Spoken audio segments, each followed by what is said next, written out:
ආයිබෝවන් ළමයි අපි මුදල් මිල මට්ටම් සහ මූල්‍ය පද්ධතිය කියන පාඩමේ දෙවෙනි ටියුට් එක තමයි කතා කරමින් ඉන්නේ. මම ඔය ටියුට් එකේ කොටස් තුනක් තියෙනවා.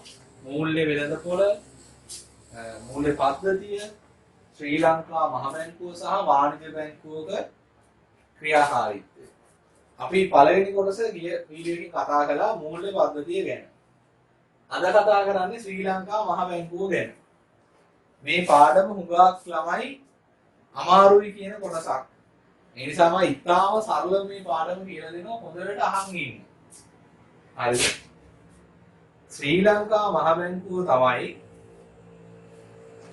ලංකාවේ මූල්‍ය පද්ධතිය සම්බන්ධ ප්‍රධානතම නියාමකයා.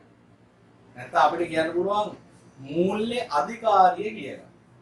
හැම රටකටම තියෙනවා මූල්‍ය අධිකාරියක්. මේ මූල්‍ය පද්ධතිය නියාමනය කරන, අධීක්ෂණය කරන, පාලනය කරන ආයතනයක් තියෙනවා. ලංකාවේ ආයතනයට කියන්නේ ශ්‍රී ලංකා මහ බැංකුව කියලා. සමහර වෙන රටවල් වල ඔකට වෙන වෙන නමුත් කියනවා. මධ්‍යම බැංකුව කියනවා. ෆෙඩරල් සංචිත බැංකුව කියලා කියනවා. මේ විවිධ නම් වලින් හඳුන්වන්නේ රටේ මූල්‍ය අධිකාරිය. මහ බැංකුව තමයි ලංකාවේ කියන නම. මහ බැංකුව මොකද්ද කරන්නේ ආර්ථිකය කියලා සාමාන්‍ය ජනතාවගෙන් ඇහුවොත් බහුලවම ලැබෙන්න පුළුවන් උත්තරේ තමයි මහ බැංකුව තමයි සල්ලි අච්චු ගන්න.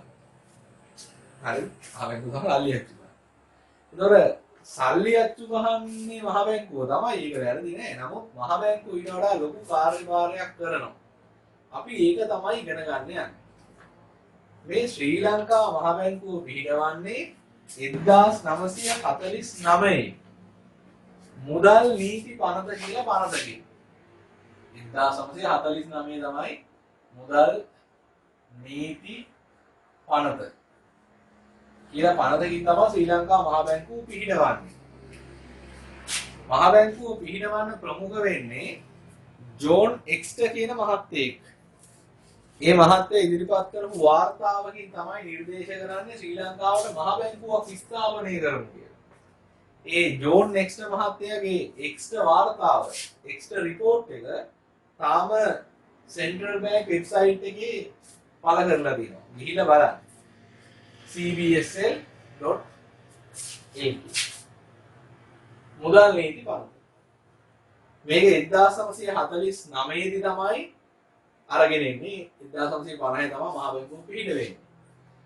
හැබැයි මේ මුදල් නීති පනත නැවත 2002 දී සංශෝධනය කිරීමකට ලක් කරනවා. මේ සංශෝධනය කිරීමකට ලක් කරන්නේ ඇත්තටම කියන්නේ මේකට සංශෝධනයක් කියනවා මේ 1949 පනත. ඒවකට මහ බැංකුවට දීලා තියෙන අරමුණු මේ මුදල් නීති පනතේ 1949 මුදල් නීති පනතේ මහ බැංකුවට ලබා දීලා තිබ්බ අරමුණු ප්‍රායෝගිකව එකිනෙකට ගැටෙන සුළු අරමුණු බව පහු කාලෙදී අපිට තේරෙනවා. ඒ කියන්නේ එක අරමුණක් කරා ළඟා වෙන්න හදනකොට අනිත් අරමුණ ඉබේ මිද වැටෙනවා. ඔක්කොම ටික එකපාර ළඟා කරගන්න පුළුවන් අරමුණු නෙමෙයි. ඒ නිසා මහ බැංකුවේ කාර්යයන් සහ අරමුණු වඩා නිශ්චිත කරන්න මුදල් නීති පනත 2002 දී සංශෝධනය කිරීමකට ලක් කරනවා. සංශෝධනය කළා මහ බැංකුවේ තිබ්බ බහුවිධ අරමුණු ටික අයින් කරලා දාලා මහ බැංකුවට අරමුණු දෙකක් විතරක් දෙනවා. අරමුණු දෙකයි. එයා මෙන්න මේ වැඩ දෙක කරන් ඉන්න වෙන වෙනම කරන්න යන්න එපා. මේවා අහනවා විභාගෙට අරමුණු දෙක. පළවෙනි එක ආර්ථික හා මිල ස්ථායීතාවය පවත්වාගෙන යාම. ආර්ථික හා මිල ස්ථායීතාවය පවත්වාගෙන යාම. පළවෙනි එක. මොකක්ද ආර්ථික හා මිල ස්ථායීතාවය කියලා කියන්නේ? ඒතර මෙතන තියෙනවා ආර්ථික ස්ථායීතාවය, මිල ස්ථායීතාවය කියලා දෙකක්. ආර්ථික ස්ථායීතාවය කියන්නේ ආර්ථික වර්ධනය. ඒක රජයේ සාර්වත්‍රික අරමුණක් නේ. හැම රටක්ම උත්සාහ කරනවා ආර්ථික වර්ධනය කරගන්න. ආර්ථිකය වර්ධනය කරගන්න ඕනේ. හැබැයි මෙන්න මේක යටතේ මිල ස්ථායීතාවයට යටත්ව. මිල ස්ථායීතාවය කියලා කියන්නේ මොකද්ද? අපි දැන් මිල මට්ටම් පාඩම ඉගෙන ගත්තා. උද්ධමනය පාලනය. එතකොට හරිද? ආර්ථික වර්ධනය ළඟා කරගන්න ඕනේ උද්ධමනය පාලනය කරන ගම. ඔන්නේ කාරණා. හරිද? ඇයි මේක මේ මහ බැංකුවේ ප්‍රධාන අරමුණක් විදිහට දාලා තියෙන්නේ? ඒක හේතුව තමයි ළමයි උද්ධමනයේදී මතකද අපි කතා කළා ආර්ථිකයේ මුදල් සැපයුම වැඩි වෙනකොට ඊට සමානුපාතිකව උද්ධමනය මොකද වෙන්නේ? ඉහළ යනවා. මුදල් ප්‍රමාණවාදී විග්‍රහය.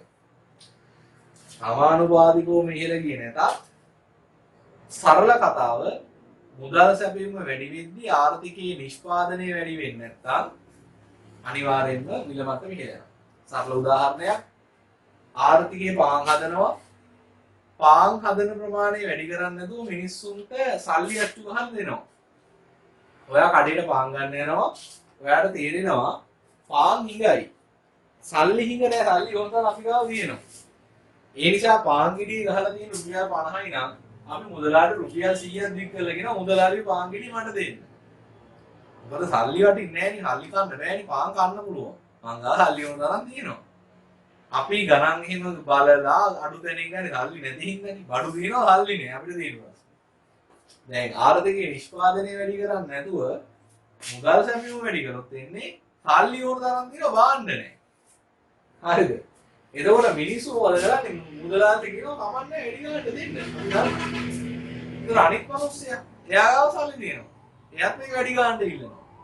එතකොට ඉල්ලුම ඉහළ ගිහිල්ලා මොකද වෙන්නේ ආර්ථිකයේ මිල මට්ටම ඉහළ යනවා. උද්ධමනය වැඩි වෙනවා. ඒ නිසා අනිත් අතට තව ප්‍රශ්නයක් තියෙනවා. ආර්ථික වර්ධනය කරන්න ඕන නම් ආර්ථිකය ප්‍රසාරණය කරන්න ඕනේ. ආර්ථික වර්ධනය රටේ හැදෙන බාණ්ඩහාසය ප්‍රමාණය වැඩි කරන්න මේ. ඒක කරන්න පුළුවන් එක ක්‍රමයක් තමයි ආර්ථිකයේ ගනුදෙනු වෙන ප්‍රමාණය වැඩි කරනවා. මිනිස්සුන්ගේ අතට මුදල් වෙන ප්‍රමාණය වැඩි කරනවා. ඒතකොට මිනිස්සු වැඩිපුර ගනුදෙනු කරනවා. ඒක බලන් ඉන්න නිෂ්පාදකයන්ට තේරෙනවා දැන් මිනිස්සු ගාව සල්ලි තියෙනවා වැඩියෙන් විකුණන්න පුළුවන්. ඔන්න ඒතකොට වැඩියෙන් හදන. හරි වැඩියෙන් හදුවාම ඒ ව්‍යාපාරිකයාගේ ආදායම වැඩි වෙනවා.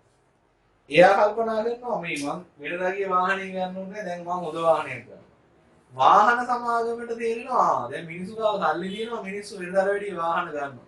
වාහන වැඩියෙන් හදනවා. ඔය විදිහට ආර්ථිකය ප්‍රසාරණය කරන්න එක්තරා විදිහකට මුදල් සැපයීම ප්‍රසාරණය කිරීම අවශ්‍යයි.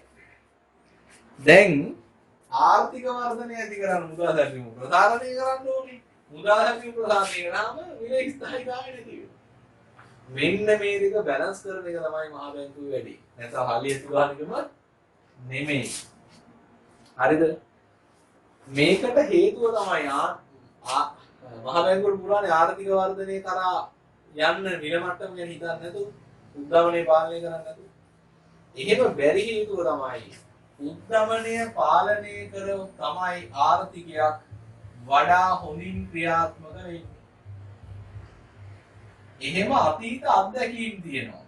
උද්ධමනය පාලනය කරපු රටවල් තමන්ගේ ආර්ථිකය යහපත් මට්ටමින් පවත්වාගෙන යනවා කියලා අතීත අත්දැකීම් තියෙනවා. ඒ නිසා අපි උත්සාහ කරනවා මිල මට්ටම පාලනය කරගන්න, උද්ධමනය පාලනය කරගන්න. ඒ වඩා හොඳින් ක්‍රියාත්මක වෙන හේතුව තමයි ආර්ථිකයේ මිල ගණන් ලොකුවට වෙනස් වෙන්නේ නැත්නම් අපිට පුළුවන් විශ්වාසයෙන් තීරණ ගන්න. ඊළඟ උද්ධමනයේදී අපි ඉගෙන ගත්තා උද්ධමනයේ තියෙන ආර්ථිකයක මිනිස්සු ඉතුරු කරන්නේ නැහැ. ඉතුරුම් වලින් තමයි ආයෝජනයේට අරමුදල් හම්බෙන්නේ. ඉතුරුම් නැති රටක ආයෝජනයක් නැහැ. පැහැදිලිද? ඊළඟට ආයෝජනය නැති වුණාම ආර්ථිකය ප්‍රසාරණය වෙන්නේ නැහැ. ඒතකොට ආර්ථික වර්ධනය වෙන්නේ නැහැ. ඒ නිසා ආර්ථිකයේ මිල මට්ටම පාලනය කරන එක ආර්ථිකයක යහපත් ක්‍රියාකාරීත්වයට අතිශය වැදගත්. ඒ නිසා තමයි මහ බැංකුව මේක තමන්ගේ අරමුණු දෙකෙන් එකක් විදිහට තියාගෙන ඉන්නේ. මහ බැංකුව මොකද්ද මේකට කරන්නේ? මහ බැංකුව මේ අරමුණ කරා ළඟා වෙන්න මූල්‍ය ප්‍රතිපත්තිය කියලා ප්‍රතිපත්තියක් ක්‍රියාත්මක කරනවා. මූල්‍ය ප්‍රතිපත්තිය ක්‍රියාත්මක කරනවා මහ බැංකුව. ඒකෙන් පාලනය කරනවා මුදල් සැපයීම සහ පොලි අනුපාතය. මූල්‍ය ප්‍රතිපත්තිය වෙන මාතෘකාව නිසා මේ කැලල මම මෙතනින් එහාට පැහැදිලි කරන්නේ නැහැ. මූල්‍ය ප්‍රතිපත්තිය පැහැදිලි කරන්නේ. ඊළඟට දෙවෙනි අරමුණ මූල්‍ය ක්‍රමයේ ස්ථායීතාවය පවත්වාගෙන යාම. මූල්‍ය ක්‍රමයේ ස්ථායීතාවය පවත්වාගෙන යාම. මූල්‍ය ක්‍රමය කියලා කිව්වේ අපි කතා කරපු මූල්‍ය පද්ධතියට. මේ මූල්‍ය පද්ධතිය ස්ථාවරව තියාගෙන යන්න ඕන. ස්ථායීව තියාගෙන යන්න ඕන. මොනවද? අභ්‍යන්තර සහ බාහිර කම්පන හමුවේ. අභ්‍යන්තර කම්පන බාහිර කම්පන. අභ්‍යන්තර කම්පන කියලා කියන්නේ රට ඇතුලේ සිද්ධ වෙන හේතු. මූල්‍ය පද්ධතිය අස්ථායී වෙන්න රට ඇතුලේ සිද්ධ වෙන හේතු තමයි අභ්‍යන්තර කම්පන කියලා කියන්නේ. උදාහරණයක් විදිහට මීට අවුරුදු කිහිපයකට කලින් ලංකාවේ පාස්කු ඉරිදා බෝම්බ ප්‍රහාරයක් සිද්ධ වුණා. ඒක අපේ රට ඇතුලේ වෙච්ච තත්ත්වයක්. ඒ හින්දා සංචාරක කර්මාන්තය නැත්තරම නැති වෙලා ගියා. හරිද? ඊට පස්සේ ඒ කාලේ මහජන ඒකරාශී වීම නැති වුණා. ඒක උනේ අවුරුදු සීසන් එකේ. ඊළඟට වෙසක් උත්සවයට අදාළ දීප සියලුම සැරසිලි පූජාවන් වෙසක් කූඩු තොරන් ඔක්කොම නැවතුණා. ආර්ථිකයම ආපස්සට ගියා. අන්නේ මූල්‍ය පද්ධතිය අස්ථායී වෙන්න හේතු වෙන අභ්‍යන්තර කම්පනයක්. රට ඇතුලේ වෙච්ච එක. බාහිර කම්පන මේ දැනුත් මුණ දෙනවා. COVID-19 වසංගත තත්ත්වය. COVID-19 වසංගතය කියන එක ලංකාවේ ඇති වෙච්ච එකක් නෙමෙයි. ඒක ගෝලීය තත්ත්වයක්. ඒකට අපි හැමෝම මුණ දෙනවා. හරිද? ඒක බාහිර කම්පන. බාහිර සහ අභ්‍යන්තර කම්පන වලින් මූල්‍ය පද්ධතිය අස්ථායී නොවි ස්ථාවරව පවත්වාගෙන යන එක තමයි මහා බැංකුවේ දෙවෙනි අරමුණ. ඒකට යා මොකද කරන්නේ? ඒකට යා මූල්‍ය පද්ධතිය බොහොම ළඟින් නියාමනය කරනවා. ඇහැ ගහගෙන ඉන්නේ. සහ මේ මූල්‍ය ක්‍රමයේ මූල්‍ය පද්ධතිය යටතේ තිබ්බා මූල්‍ය යටිතල පහසුකම් කියලා එකක්. ඒ කියන්නේ ගෙවීම් පියවීමේ පද්ධති. මේ ගෙවීම් පියවීමේ පද්ධතිය වලින් තමයි මූල්‍ය ආයතන අතර ගනුදෙනු කරන්නේ. ගෙවීම් පියවීමේ පද්ධති. මෙන්න මේ ගෙවීම් පියවීමේ පද්ධති පවත්වාගෙන යන එකක් කරන්නේ ශ්‍රී ලංකා මහ බැංකුව. හරි. ඔන්න ඔය වගේ වැඩ ටිකක් කරලා යා මූල්‍ය ක්‍රමයේ ස්ථායීව පවත්වාගෙන යනවා. මෙන්න මහ බැංකුවේ අරමුණ දෙක. ඔච්චරයි තියෙන්නේ. හරි. අපි වැඩිපුරම ඉස්සරහට කතා කරන්නේ මෙයාගේ. මූල්‍ය ප්‍රතිපද. පැහැදිලි. අපි එහෙනම් පටන් ගමු 10 වෙනි කිපුව. ශ්‍රී ලංකා මහ බැංකුව. ශ්‍රී ලංකා මහ බැංකුව 1949 අංක 58 දරන මුදල් නීති පනත මගින් 1950 අගෝස්තු 28 දින පිහිටවනු ලැබීය. ජෝන් නෙක්ස්ටර් මහතා විසින් ඉදිරිපත් කරන ලද වාර්තාව අනුව මහ බැංකුව පිහිටවනු ලැබීය. ශ්‍රී ලංකා ආර්ථිකයේ මූල්‍ය ප්‍රතිපත්ති මෙහෙයවීම මෙන්න මේ. මූල්‍ය කටයුතු සඳහා උපදේශනය, ආර්ථික හා මිල ස්ථායීතාවය සහ මූල්‍ය ක්‍රමයේ ස්ථායීතාවය පවත්වාගෙන යාම සඳහා පිහිට වූ ස්වාධීන ආයතනය වන්නේ මහ බැංකුවයි. හරි. මහ බැංකුව ළමයි පාලනය වෙන්නේ මුදල් මණ්ඩලය කියලා එකතු. ඒක ස්වාධීන මණ්ඩලයක්. මේ මුදල් මණ්ඩලයේ ඉන්නවා මහ බැංකුවේ අධිපතිවරයා, මහ බැංකුව අයත් වන අමාත්‍යාංශයේ ලේකම්වරයා සහ මුදල් ඇමතිවරයා විසින් පත් කරපු නියෝජිතයන් 3 දෙනෙක්. ඔන්න ඔය මණ්ඩලයෙන් තමයි ඒක ඔක්කොම ඉන්නවනේ 5 දෙනෙක්. ඔය 5 දෙනාගෙන් තමයි මුදල් මණ්ඩලය සමන්විත වෙන්නේ. මුදල් මණ්ඩලයෙන් තමයි මහ බැංකුවේ කටයුතු පාලනය වෙන්නේ. හරි.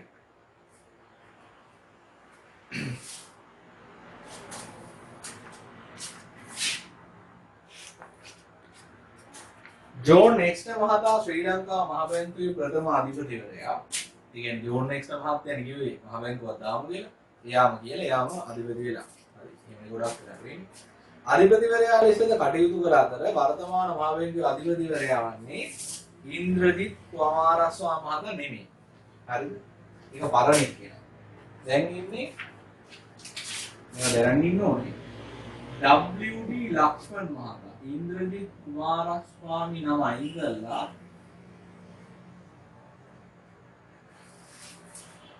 WD ලක්ෂ්මන්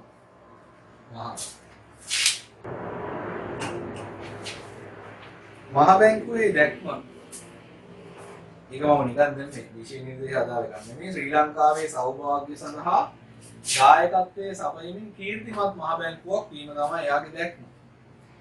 ශ්‍රී ලංකා මහ බැංකුවේ මෙහි වර ප්‍රතිපත්ති උපදේශ කැපවීම සහ විශිෂ්ටත්වයේ තුලින් තිරසාර ආර්ථික වර්ධනයක් සඳහා හා මිල ස්ථායීතාවයත් මූල්‍යගමේ ස්ථායීතාව පවත්වාගෙන යනවා. දැක්කනේ යාගේ මෙහෙවරේ තියෙනවා මේ දෙක. ආර්ථික වර්ධනය, මිල ස්ථායීතාවය, මූල්‍යගමේ ස්ථායීතාවය. ඊපස්සේ කියනවා 2002 දෙසැම්බර් මාසයේදී මුදල් නීති පනතේ කරන ලද සංශෝධනයට අනුව මහ බැංකුවේ වත්මන් අරමුණු දෙකක් තියෙනවා. එක ආර්ථික හා මිල ස්ථායීතාවය පවත්වාගෙන යාම, දෙක මූල්‍යගමේ ස්ථායීතාවය පවත්වාගෙන යාම. පළවෙනි එක අපි කියවමු ආර්ථික හා මිල ස්ථායීතාවය. ආර්ථික හා මිල ස්ථායීතාවය යනු ආර්ථිකයේ මිල මට්ටමේ සිදුවන විචල්යන් අවම මට්ටමක පවත්වා ගැනීමයි. හයිලයිට් කරන්න මිල මට්ටමේ විචල්යන් අවම මට්ටමක පවත්වා ගැනීම. නැතහොත් අඩු උද්දමන වේගයක් සහිතව ආර්ථිකය පවත්වාගෙන යාම. මහ බැංකුවේ මිල මට්ටම් වෙනස් වීම මහ බැංකුව මිල මට්ටම් වෙනස් වීම අවම මට්ටමක පවත්වා ගැනීමට උත්සාහ කරන්නේ අඩු උද්දමනයක් සහිත ආර්ථික වඩාත් හොඳින් ක්‍රියාත්මක වන බවට අතීත අත්දැකීම් පවතින බැවින්. ඒ අනුව උද්දමනය අවම මට්ටමක පවතින ආර්ථිකයක් තුළ කුටුම්බ හා ව්‍යාපාර ආයතන විසින් ගනු ලබන තීරණ කෙරෙහි සැලකිය යුතු බලපෑමක් ඇති නොවේ. තවද උද්දමනය අඩු මට්ටමක ස්ථායීව පවත්වාගෙන යන විට ආර්ථිකයේ තීරණ ගන්නා පාර්ශවවල උද්දමන අපේක්ෂා පාලනය කිරීමට හේතු වේ. ඒ අනුව දීර්ඝකාලීන ආර්ථික ස්ථායීතාවය ඇති කිරීමට මිල ස්ථායීතාවය හේතු වේ. දීර්ඝකාලීන ආර්ථික වර්ධනය ඇති කරන්න මිල ස්ථායීතාවය ඕනේ. ආර්ථික හා මිල ස්ථායීතාවය ඇති කිරීමට මහ බැංකුව මූල්‍ය ප්‍රතිපත්තිය ක්‍රියාත්මක කරයි. ඊළඟ මූල්‍යගමේ ස්ථායීතාවය. ආර්ථික මූල්‍ය දේශපාලන සහ වෙනත් කවරම හෝ ශේෂ්ත්‍රයක පැන නගින අභ්‍යන්තර හෝ බාහිර කම්පනයන් හමුවේ නොසැලී සිටීමේ හැකියාව මූල්‍යගමේ ස්ථායීතාවයයි. හයිලයිට් කරන්න. අභ්‍යන්තර හෝ බාහිර කම්පනයන් හමුවේ නොසැලී සිටීමේ හැකියාව. අභ්‍යන්තර කම්පන යනු රට තුළ ඇතිවන තත්ත්වයන්. උදාහරණ ආර්ථික අවපාත ඉහත විතක්තිය. බාහිර කම්පන යනු රටින් පරිබාහිරව ඇතිවන නමුත් රටේ ආර්ථිකයට බලපාන තත්ත්වයන්. COVID-19 වසංගතය නිසා ලෝකීය ආර්ථිකය පිළිවෙත. මූල්‍ය ක්‍රමයේ ස්ථායීතාවය ඇති කිරීමට මහ බැංකුව මූල්‍ය ප්‍රතිනිධියේ ප්‍රධාන නියාමකයා ලෙස කටයුතු කර මූල්‍ය ආයතන සඳහා බලපත්‍ර නිකුත් කිරීම, අත්හිටුවීම, අධීක්ෂණය කිරීම සිදු කරයි. හරි. ඊළඟට මහ බැංකුවට මෙම අරමුණු වලට ළඟා වෙන්න ළමයි විවිධ කාර්යයන් කරන්න වෙනවා. නිකම්ම අරමුණු දියන් හිටියට ඒව ළඟා කරගන්න බෑ. මහ බැංකුවේ කාර්යයන්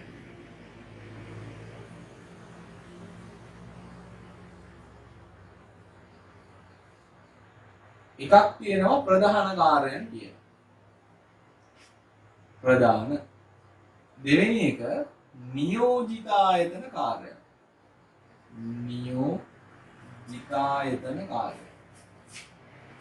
මේ ප්‍රධාන කාර්යයන් කියලා කියන්නේ මෙන්න මේ අරමුණු දෙක ළඟා කර ගැනීම සඳහා මහ බැංකුව කරන වැඩ. ඒක එයාගේ ප්‍රධාන වැඩි. ආර්ථික හා මිල ස්ථායීතාවය ළඟා කරගන්න එකයි මූල්‍ය ක්‍රමයේ ස්ථායීතාවය ළඟා කරගන්න එක. ඒ අරමුණු දෙක ළඟා කරගන්න කරන වැඩවලට අපි කියනවා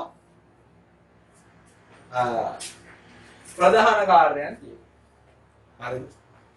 ඊට අමතරව මහ බැංකුව වෙන වෙන අයගේ වැඩත් කරලා දෙනවා. නියෝජිතයෙක් විදිහට ඉඳගෙන විශේෂයෙන්ම ආණ්ඩුවේ. හරිද? ආණ්ඩුවේ වැඩ කරලා දෙන එක අපි සලකන්නේ නියෝජිත ආයතන කාර්යයක් කියලා. මොකද ඒක මහ බැංකුවේ අරමුණු ළඟා කරගන්න නෙමෙයි කරන්නේ. වෙන කෙනෙක් වෙනුවෙන් තමයි මේ වැඩේ කරලා දෙන්නේ. පැහැදිලිද? අපි එකින් එක බලමු මොනවද ඔය කාර්යයන් කියන්නේ. ප්‍රධාන කාර්යයන් ලිස්ට් එකේ තියෙන 11 වෙනි පිටුවේ මූල්‍ය ප්‍රතිපත්තිය මෙහෙයවීම. ඒක ප්‍රධාන කාර්යයක් වෙන්නේ. ඒක කරන්නේ ආර්ථික හා මිල ස්ථායීතාවය පවත්වාගෙන යන මූල්‍ය ප්‍රතිපත්තිය. ඊළඟට විදේශ විනිමය අනුපාත ප්‍රතිපත්තිය. විනිමය අනුපාත. ඒක ආර්ථිකයේ මුදල් සැපයීම තීරණය කරන්න බලපාන. මුදල් සැපයීම නැවතත් උද්දමනයට බලපාන. විවහාර මුදල් නිකුත් කිරීම. විවහාර මුදල් කියන්නේ ආර්ථිකයේ තියෙන පදනම් මුදල් වල.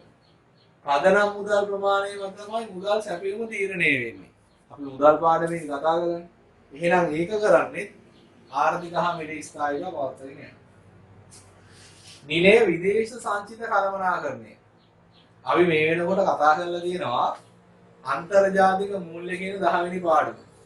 මේ පාඩමේ අපි පැහැදිලිව පෙන්නලා දීලා තියෙනවා විදේශ සංචිතය කොච්චර තියෙනවද කියන එක රටකට වැදගත්.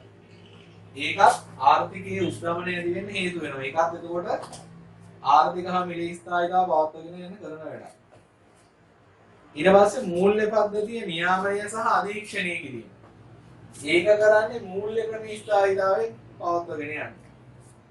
ඊට පස්සේ බැංකු මූල්‍ය සමාගම් රජයේ සුරකුම්පත් පිළිබඳ කටයුතු වල නියැලෙන ප්‍රාථමික වෙළඳුන්. ඔය කට්ටිය අපිට හම්බුණා මූල්‍ය පද්ධතියේ මූල්‍ය ආයතන වල හිටියා.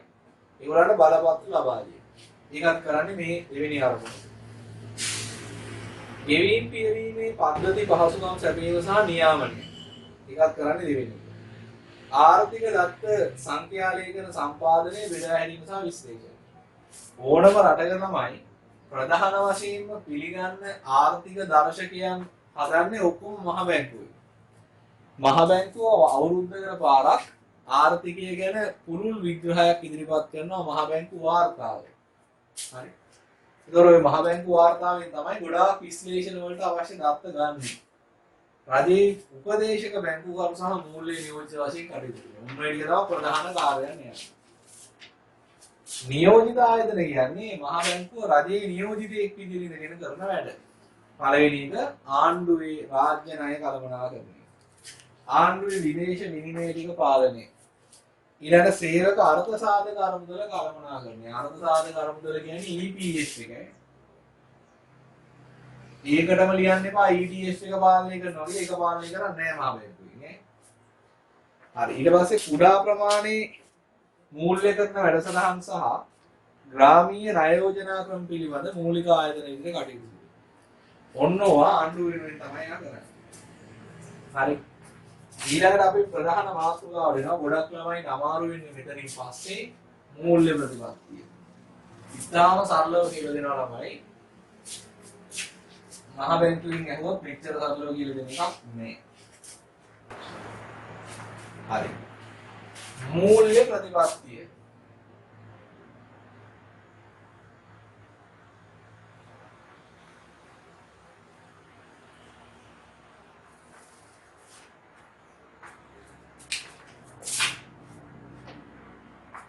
අපිට විවිධ තැන්වල හම්බුණා රජය සහ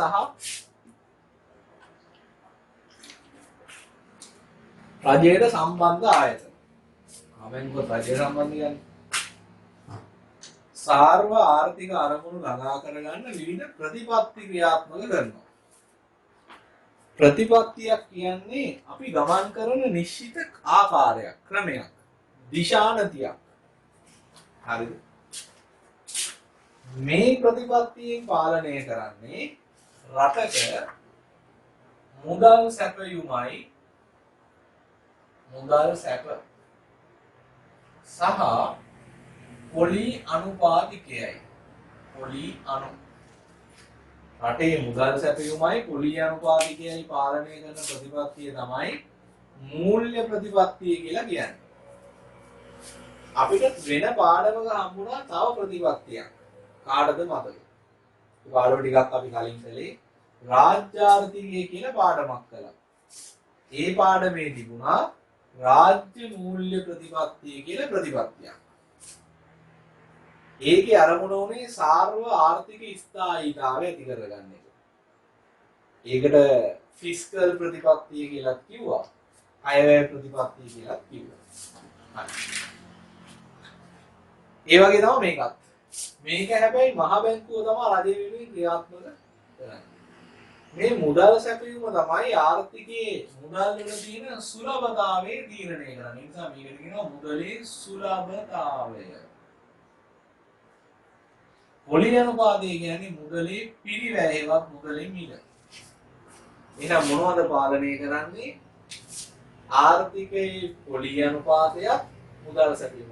වෙන විදිහට කියනවා නම් ආර්ථිකයේ මුදලේ සුලභතාවයත් මුදලේ මිලත් පාලනය කරනවා. පැහැදිලි? ඒ තමයි මූල්‍ය ප්‍රතිපත්තිය. මේකේ අරමුණ තමයි මොකද්ද? අපි කලින් විස්තර කළා වගේ ආර්ථික හා මිල ස්ථායීතාවය ළඟා කරගන්න එක. ආර්ථික හා මිල ස්ථායීතාවය ළඟා කරගන්න එක. හරි. දැන් මේක ළඟා කරගන්න මොකක් හරි ක්‍රමයක් තියෙන්න බෑ. හරි. මහ බැංකුව ආර්ථික හා මිල ස්ථායීතාවය ළඟා කරගන්න ක්‍රියාත්මක කරන උපක්‍රම වලට අපි කියනවා මූල්‍ය ප්‍රතිපත්ති උපකරණ කියලා. නැත්නම් මූල්‍ය පාලන උපකරණ කියලා කියනවා. මූල්‍ය පාලන උපකරණ. මේක තේරෙන්නේ නැත්නම් මෙන්න මේ මූල්‍ය පාලන උපකරණ ටික හරියට තේරුම් ගන්න නැති නිසා. හරිද? ඒක මෙතන තමයි වැඩේ තියෙන්නේ. හොඳට ඉගෙන ගන්න ඕනේ මෙතන. හරි. මහ බැංකුව මේ මූල්‍ය ප්‍රතිපත්තිය ක්‍රියාත්මක කරනකොට මූල්‍ය පාලන උපකරණ වර්ග දෙකක් යොදා ගන්නවා. වර්ග දෙකක මූල්‍ය පාලන උපකරණ යොදා ගන්නවා මූල්‍ය ප්‍රතිපත්තිය ක්‍රියාත්මක කරලා. එකක් ප්‍රමාණාත්මක මූල්‍ය පාලන උපකරණ. අනිත් එක ප්‍රමාණාත්මක නොවන හේවත් ගුණාත්මක මූල්‍ය පාලන උපකරණ.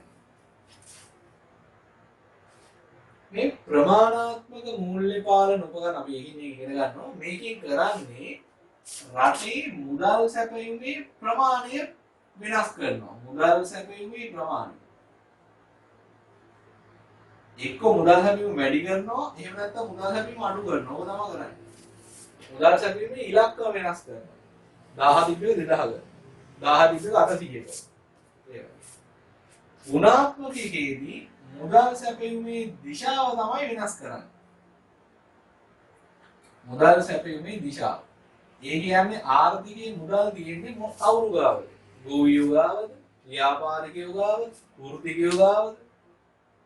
විදේශ ආයෝජකයෝ ගාවද? කාලාවද මේ සල්ලි ටික තියෙන්නේ? දිශාව පාලනය කරන්නේ ප්‍රමාණය පාලනය කරන්නේ නැහැ. වඩා වැදගත් වෙන්නේ ප්‍රමාණාත්මක මූල්‍ය පාලන උපකරණ කියන එක.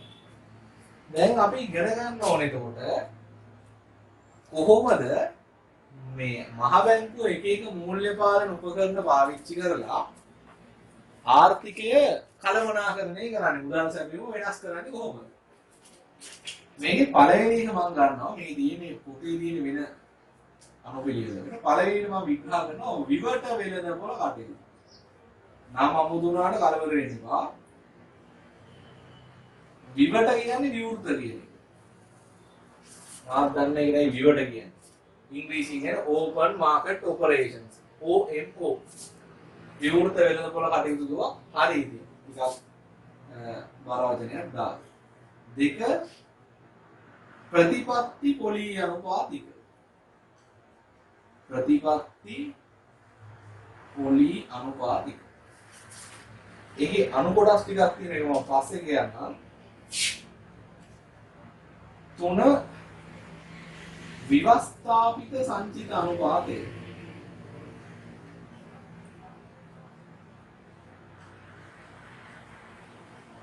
R කියලා කියන්නේ. හරි. දැන් අපි ඔය ටික එකින් එක බලමු. මේ ටික තේරෙන්නේ නැත්නම් වැඩේ කරන්න බෑ. මම මෙතන ගන්නවා විවට වෙළඳ පොළ කටයුතු ගැන කතා කරන්න.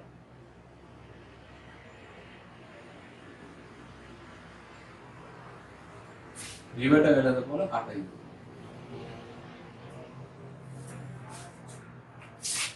හරිද? විවට වෙළඳ පොළ කටයුතු කියලා කියන්නේ ළමයි මහ බැංකුව විවෘත වෙළඳ පොලේ මහ බැංකුව විවෘත වෙළඳ පොලේ රජයේ සුරකුම්පත් මිලදී ගැනීම සහ විකිණීම. විවෘත වෙළඳ පොලේ රජයේ සුරකුම්පත්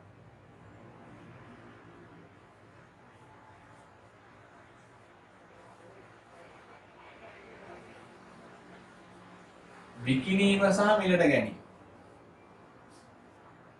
ඔයාලට මතක නම් මේ පාඩමේ මුල හරිය මුදල් කියන කොටසේදී අපි බැලුවා සමපේක්ෂණ චේතනාවෙන් මුදලට ඇති ඉල්ලුම කියලා එකක්. ඒකෙදි අපි කිව්වා පිළිනපත් කියලා જાතියක්. මේ පිළිනපත් වල තමයි රාජ්‍ය සුරංගපත් කියලා කියන්නේ. භාණ්ඩාගාර බිල්පත් වල සහ බැඳුම් කරවල විකිණීම සහ මිලට ගැනීම සිද්ධ කරන එක තමයි විවට වෙළඳ පොළ කටයුතු කියලා කියන්නේ. මේ විවට වෙළඳ පොළ කටයුතු මහා බැංකුව ක්‍රියාත්මක කරන්නේ අරමුණු දෙකක් සඳහා. මේකේ අරමුණු දෙකක් මහා බැංකුව බලාපොරොත්තු වෙනවා. පළවෙනි එක තමයි මුදල් සැපයුම. එහෙම නැත්නම් මේකට පාවිච්චි කරන වචනයක් ද්‍රවශීලතාවය කියලා. ද්‍රවශීලතාවය කියන්නේ මේ පාඩමේ මුදල් සැපයුම. වෙනස් කිරීම.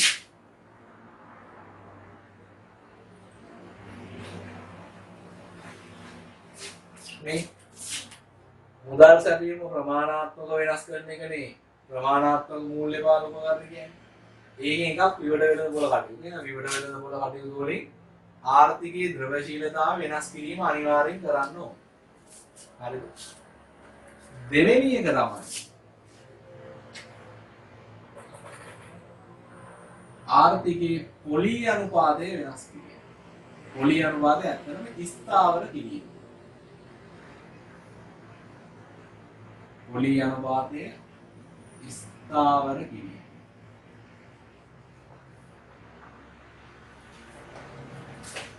හරි.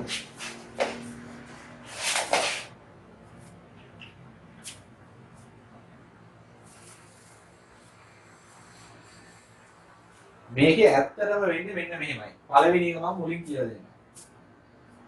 ද්‍රවශීලතාව වෙනස් කරන්නේ කොහොමද? විවට වෙළඳ පොළ කටයුතු නැත්නම් රජයේ සුරකුම්පත් විකිණීම සහ මිලට ගැනීම තුලින් කොහොමද මහ බැංකුව ආර්ථිකයේ මුදල් සැපයීම අඩු වැඩි කරන්නේ? ළමයි මහ බැංකුව නිරන්තරයෙන්ම ආර්ථිකයේ මූල්‍ය පද්ධතිය දිහා බලලා විශ්ලේෂණය කරලා මහ බැංකුව ගාව තියෙනවා අපි කොච්චර උද්දමන අනුපාතිකයක් මේ වෙලාවේ පවත්වාගෙන යන්න ඕනේද? නැත්නම් උද්දමනය මොන මට්ටමේද තියාගෙන යන්න ඕන? උද්දමනය මෙහෙ වෙනවනේ මුදල් සැපයීම වෙනස් කළාම. ඒ නිසා එයාගේ විශ්ලේෂණය ඇතුලේ තියෙනවා අපි බලාපොරොත්තු වෙන උද්දමනයට ළඟා වෙන්න නම් මේ ආර්ථිකයේ මුදල් සැපයීම කොච්චරක් තියෙන්න ඕනද? පැහැදිලිද? තේරුණාද කියන එක? එයා බලනවා අපේ ආර්ථිකය හොඳට ක්‍රියාත්මක වෙන්න නම් උද්දමන අනුපාතයේ කීයේ වගේ තියාගෙන යන්න ඕනේ. ඒ උද්දමනයට ළඟා වෙන්න නම් ආර්ථිකයේ මුදල් සැපයීම මොන මට්ටමේද පවත්වාගෙන යන්න ඕනේ කියලා එයා බලනවා විශ්ලේෂණය කරලා. හරියට ඒක මේ වගේ. ඔයා බලනවා ඔයා A level වලින් මොන වගේ සාමාර්ථයක්ද ගන්න ඕනේ. ඒක හරියට උද්දමනයේ මොන මට්ටමේද තියෙන්නේ වගේ. සාමාර්ථයක් ගන්න නිකන් බෑනේ. එහෙනම් ඔයා දවසකට කොච්චර පාඩම් කරන්න ඕනේද කියලා ඔයා කල්පනා කරනවා. හරිද? එහෙම කල්පනා කළාම ඔයාට එන්න පුළුවන් උත්තර දෙකක්. අතන තුනක් එන්න පුළුවන්. එකක් ප්‍රායෝගික නැහැ. එක්කෝ එන්න පුළුවන් ඔයාගේ පැත්තෙන් කියනවා. මම දැන් පාඩම් කරන ප්‍රමාණය ඇති. නැත්තම් පාඩම් කරන ප්‍රමාණය මදි. ඔය ඉන්න පුළුවන් උත්තර දෙක. ඒ වගේම මහ බැංකුවලත් එන්න පුළුවන් අර බලාපොරොත්තු වෙන උද්දමන වේගය පවත්වාගෙන යන්න මේ වෙලාවේ තියෙන මුදල් සැපයුම වැඩි. එහෙම නැත්තම් මේ වෙලාවේ තියෙන මුදල් සැපයුම මදි. පැහැදිලි කියන එක. හරි. එතකොට මහ බැංකුව ආර්ථිකයේ මුදල් සැපයීම නැත්නම් ද්‍රව්‍යශීලතාව විශ්ලේෂණය කරලා හරිද බැලුවහම එක්කෝ අපේ ආර්ථිකයේ තියෙනවා අධිද්‍රව්‍යශීලතාවය. අධිද්‍රව්‍යශීලතාවය කියන්නේ මුදල් සැපයීම වැඩි අවශ්‍ය ප්‍රමාණයට වැඩි. එහෙම නැත්නම් ආර්ථිකයේ ඌන ද්‍රව්‍යශීලතාවයක් තියෙනවා. ඒ කියන්නේ ආර්ථිකයේ සල්ලි මදි. ඒ කියන්නේ මුදල් සැපීම අඩුයි. අර තියෙන්න ඕන ගන්න වඩා අඩුයි. දැන් මේ අධිද්‍රව්‍යශීලතාවය කියන්නේ ආර්ථිකයේ තියෙන වැඩිපුර සල්ලි ටික මහ බැංකුව මොකද කරන්න ඕනේ? අවශෝෂණය කරගන්න. අවශෝෂණය. හරිද? දැන් අපි ඉගෙන ගන්න ඕනේ කොහොමද මහ බැංකුවේ වැඩිපුර තියෙන මුදල් ටික අවශෝෂණය කරගන්නේ. ඔන්න ඔය අවශෝෂණය කරගන්නේ විවෘත වෙළඳපොළ කටයුතු වලින්. විවට වෙළඳපොළ කටයුතු වලින් තමයි අවශෝෂණය කරගන්නේ. මෙහෙමයි එක වෙන්නේ. හරිද? මහ බැංකුව බලනවා මේ ද්‍රවශීලතාවය වැඩි ආර්ථිකයේ හැම වෙලේමද. ඒ කියන්නේ ස්ථීරවම වැඩිද? එහෙම නැත්නම් මේක తాවකාලික වැඩිවීමක්. දැන් වැඩි හෙට වෙද්දි හරියයි. හරිද? తాවකාලිකද ස්ථිරද කියලා බලනවා. తాවකාලික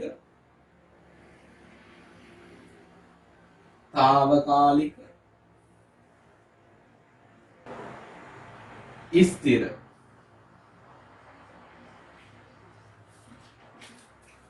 ස්ථිර නම් ඒ කියන්නේ ආර්ථිකයේ මුදල් හැබීම වැඩි හැම වෙලේම. ස්ථිර නම් මොකද වෙන්නේ? මහ බැංකුව තීරණය කරනවා මේ වැඩිපුර ද්‍රවශීලතාවය අවශෝෂණය කරගන්න ස්ථිර පදනමින් සුරකුම්පත් අලෙවි කිරීම. ඒ කියන්නේ මහ බැංකුව රජයේ සුරකුම්පත් මේ දැන් මුද්‍රණය කරන්නේ මේක මේ පරිගණක පද්ධතිය නිකුත් කරන්නේ රජයේ සුරකුම්පත් වෙළඳපොළට නිකුත් කළාම වෙන්නේ සුරකුම්පත් ටික යනවා ආර්ථිකයට. සල්ලි ටික එනවා මහ බැංකුවට. එතකොට ආර්ථිකයේ තිබ්බ අර ස්ථීරවම තිබ්බ අධිද්‍රව්‍යශීලතාවය නැති වෙලා යනවා. කියන්නේ මහ බැංකුව ගාව ඒ සල්ලි ටික තියෙනවා. මහ බැංකුව එක නැවත ආර්ථිකයට එවන්නේ නැහැ. මොකද ඒක වැඩිපුර තියෙන සල්ලි ටික. මේක తాවකාලිකව නම් තියෙන්නේ. ඒ කියන්නේ මේ වෙලාවේ වැඩි පස්සේ ආයි හරියයි. එහෙනම් මහ බැංකුව මේක අවශෝෂණය කරගන්න ඕනේ తాවකාලික පදනමෙන්. මේ తాවකාලික පදනමෙන් ද්‍රවශීලතාවය අවශෝෂණය කරගන්න. එහෙම නැත්නම් වැඩිපුර තියෙන මුදල් සැපයීම මහ බැංකුව දිසට අද්දව ගන්න එයා ක්‍රියාත්මක කරනවා නිත්‍ය තැන්පතු පහසුකම් කියලා එකක්.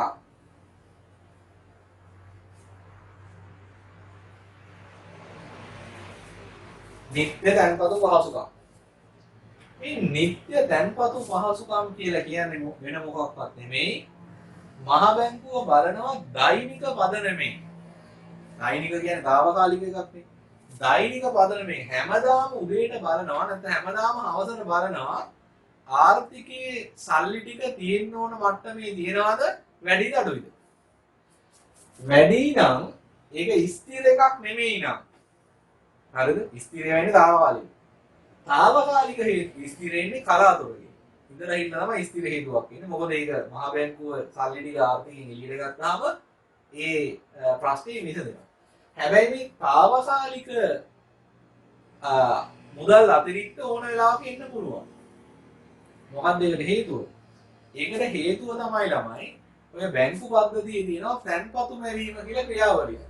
ඒ නිසා ආර්ථිකයේ තියෙන මුදල් අච්චු ගහලා තියෙන මුදල් ප්‍රමාණයට වඩා වැඩි මුදල් ප්‍රමාණයක් මිනිස්සු අතර සංසරණය වෙනවා. ඔයා දකින්න තියෙන්නේ පදනම් මුදල් තමයි ආණ්ඩුව අච්චු ගැහුවේ. හැබැයි මේ මුදල් වගේ කීප ගුණයක මුදල් ආර්ථිකයේ සංසරණය වෙනවා. ඒකට තමයි අපි කියන්නේ මුදල් සැපයුම කියලා. හරිද? එතකොට මෙන්න මේ తాවකාලික පදනමෙන් වැඩිපුර තියෙන මුදල් ප්‍රමාණය අවශෝෂණය කරගන්න නිත්‍ය තැන්පතු පහසුකම කියන එකක් ක්‍රියාත්මක කරනවා. එහෙනම් දැන් බලන්න මේ මොකද්ද නිත්‍ය තැන්පතු කියන්නේ? බලමු. මෙන්න මේකයි නිත්‍ය තැන්පතු කියන්නේ. මෙන්න ඉන්නවා මහ බැංකුව. මහ එක කියනවා. මෙන්න ඉන්නවා වාණිජ බැංකුව.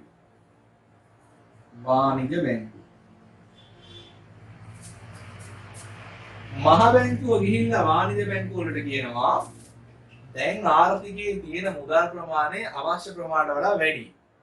මොකද වාණිජ බැංකුව තමන්ගේ බැංකුවේ වැඩ කරගෙන ඉන්නවා මිසක් එයා සමස්ත ආර්ථිකය ගැන බලන්නේ නැහැ. මහ බැංකුව කියනවා මේ දැන් ආර්ථිකයේ තියෙන මුදල් ප්‍රමාණය වැඩි. ඒ නිසා මෙන්න මේ සුරකුම්පත් ටික ගන්න. සුරකුම්පත් අරගෙන ඒ සුරකුම්පත් වලට සමාන මුදල් මට දෙන්න. හරි. මාරහිලියක් නෙදන්නේ. මහ බැංකුවේ වාණිජ බැංකුව වලට කියනවා මේ වෙලාවේ මයික්‍රෝ පද්ධතියේ මුදල් වැඩි. ඒ නිසා මේ සුරකුම්පත් ටික අරගෙන මුදල් දෙන්න. එහෙම කිව්වම දෙයිද වාණිජ බැංකුව? ළමයි වාණිජ බැංකුව වලට දෙන්න වෙනවා. ඒකට හේතුව තමයි ආර්ථික පද්ධතිය හරියට තිබුණොත් තමයි ඕනම බැංකුවකට තමන්ගේ ව්‍යාපාරය කරගෙන යන්න පුළුවන්. ඒතකොට මහ බැංකුවේ අධීක්ෂණයට යටත් වාණිජ බැංකුව. ඒ නිසා කිව්වහම දෙන්න ඕන. එතකොට ඔයගොල්ලන් හිතන්න පුළුවන් ඒක මහා අසාධාරණයි. දැන් ඔයා සල්ලි ටිකක් තියාගෙන ඉන්නවා. මිනිහෙක් කියලා ඔයාට කියනවා මේ වාහනය අරගෙන මට සල්ලි දෙන්න. ඒ වගේ එකක් නෙමෙයි කියන්නේ. ඔයා ලක්ෂ 10ක් විතර තියාගෙන ඉන්නවා. මේ මොකක් හරි ඔයාගේ අවශ්‍යතාවයට පාවිච්චි කරන්න. මිනිහෙක් කියලා ත්‍රිවිල් එකක් ඔයාලට දීලා කියනවා මේ ත්‍රිවිල් එක අරගෙන ඔයාගේ සල්ලි ටික මට දෙන්න. එතකොට අපි කියනවා මේ සල්ලි මම මහන්සි වෙලා හොයාගත්තේ. මට මේ වෙලාවේ ත්‍රිවිල් එකක් ඕනේ නැහැ. ඒ නිසා ඔයාගේ ගනුදෙනුවට මම කැමති නැහැ. ඉතින් වාණිජ බැංකුවත් එහෙම කියයි. මේ සල්ලි මම මිනිස්සුන්ට ණය දීලා බොහොම අමාරුවෙන් මහන්සි වෙලා හොයාගත්තේ. එතකොට ආර්ථිකයේ සල්ලි වැඩි කියලා ඔයා මට සුරකුම්පත් දීලා මුදල් අරගෙන යන්න මට සුරකුම්පත් එපා. හරිද? ඒතර ප්‍රශ්නය යන්නේ මොකද මට ත්‍රිවිල් එකක් ඕනේ නැත්තම් මගේ තියෙන සල්ලි ටික අරගෙන මට ත්‍රිවිල් එකක් දෙන එක තමයි සාධාරණ නේ. ඒක අසාධාරණ එක මහ බැංකුව කියනවා මේ බය වෙන්න එපා. මේ සුරකුම්පත් ටික බලන්න අද මොකද මහ බැංකුව කරන්නේ කියලා. මහ බැංකුව මේක විකුණනවානේ. මේ බලන්න මහ බැංකුවේ සුරකුම්පත් වාණිජ බැංකුවට යනවා. හරිද? මෙතන සුරකුම්පත් නේද හාල් තිබ්බා කියලා ඉතින් මහ බැංකුව හාල් දෙනවා වාණිජ බැංකුව හාල් වලට සල්ලි දෙනවා. හරිද? එතකොට මහ බැංකුව කියනවා අද මම මේක ඔයාලට වික්කට කියන්නේ මට මේක එපානේ. වික්කට මම ආයිම දවසක ඇවිල්ලා මේක ඔයාගෙන් නැවත මිලදී ගන්නවා. එතකොට මේ සුරකුම්පත් විකිණීම කරන්නේ නැවත මිලදී ගැනීමේ සුරකුම්පත් විකිණීම කරන්නේ මතක තියාගන්න නැවත මිලදී ගැනීමේ කොන්දේසියකට යටත්ව.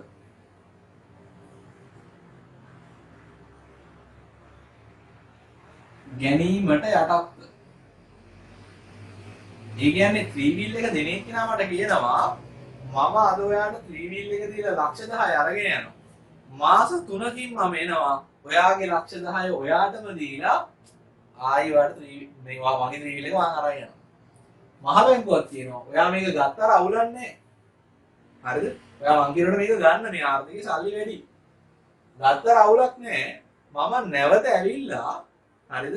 මෙන්න මේ දවසේ ඔයාගේ සුරකුම්පත් ටික ඔයාගෙන් අරගෙන මහ බැංකුවේ සුරකුම්පත් ඔයාගේ සුරකුම්පත් ටික නැවත මිලදී අරගෙන ඔයාගෙන් ගත්ත සල්ලි ආයෙ වාර දෙනවා. අන්න දැන් ලොකු අවුලක් නැහැ. මොකද මට සල්ලි ටික නැති වෙන්නතර මාස 3කට විතරයි. ඒතර 3 wheel එක මම මාස 3ක් තියාගත්තාම මේ මිනිස්සයා මං ගාවට ඇවිල්ලා ආයෙ ලක්ෂ 10 දීලා 3 wheel එක අරන් යනවා. තරත් හැබැයි පොඩි අවුලක් තියෙනවා. මොකද මගේ සල්ලි ටික එයා මාස 3ක් ගිහිල්ලා තියන් ඉන්නවා. වාණිජ බැංකුවල සල්ලි කෙටි කාලයක් හරි මහ බැංකුවේ ගිහිල්ලා තියාගෙන ඉන්නවා. ඒකට මහ බැංකුව දෙනවා වාණිජ බැංකුවට පොලියක්. පොලි ගෙවි. පැහැදිලිද? ඔන්න ඕකට තමයි කියන්නේ නිත්‍ය දැන්පතු පහසුකම් ක්‍රියාත්මක කිරීම කියලා. හරි. හරි. නිත්‍ය දැන්පතුේ කතාව දැන් හරි. බලන්න මොකද වෙන්නේ එතකොට? මේ වෙලාවේ සල්ලි වැඩි දුන්න සුරකුම්පත් ටික වාණිජ බැංකුවට සල්ලි ටික අරගෙන ගියා. මේක తాවකාලික වැඩිවීමන්නේ. වැඩිවීම නැති වුණ ගමන් මහ බැංකුව නැවත සල්ලි ටික වාණිජ බැංකුවට දෙනවා පොලියකුත් එක්ක. හේතුව වාණිජ බැංකුවල සල්ලි මහ බැංකුවේ ටික කාලයක් තියන්නේ. ඒක සල්ලි තියන් ඉන්න මිනිස්සයා පොලිය ගෙවනවා. දැන් බැංකුවේ ණය බැංකුවේ සල්ලි අපි ණය විදිහට අරන් ඉන්නවා. ටික කාලයක් බැංකුවේ සල්ලි අපි ගාව තියෙනකොට අපි යාට පොලිය ගෙවනවා. ඒ වගේ තමයි මහ බැංකුව වාණිජ බැංකුවල සල්ලි ටික කාලයක් තියන් ඉන්නවට වාණිජ බැංකුවල පොලියක් ගෙවනවා. හරිද? ඕකෙන් කෙටි කාලීන ද්‍රවශීලතාවය උකහා ගන්න පුළුවන්. ස්ථීර වැඩිවීමක් නම් තියෙන්නේ නැවත මිලදී ගැනීමේ කොන්දේ කියන්නේ දබක් ගාලා විකුණනම දානවා. හරිද? විකුණනම අධි ද්‍රවශීලතාවය මහ බැංකුව පැත්තට ගලාගෙන එනවා. ඒකවල ආර්ථිකයේ මුදල් සැපයීම වැඩි නොවි මහ බැංකුවට තියාගන්න පුළුවන් වෙන ඔය ක්‍රියාවලිය හරහා. හරි.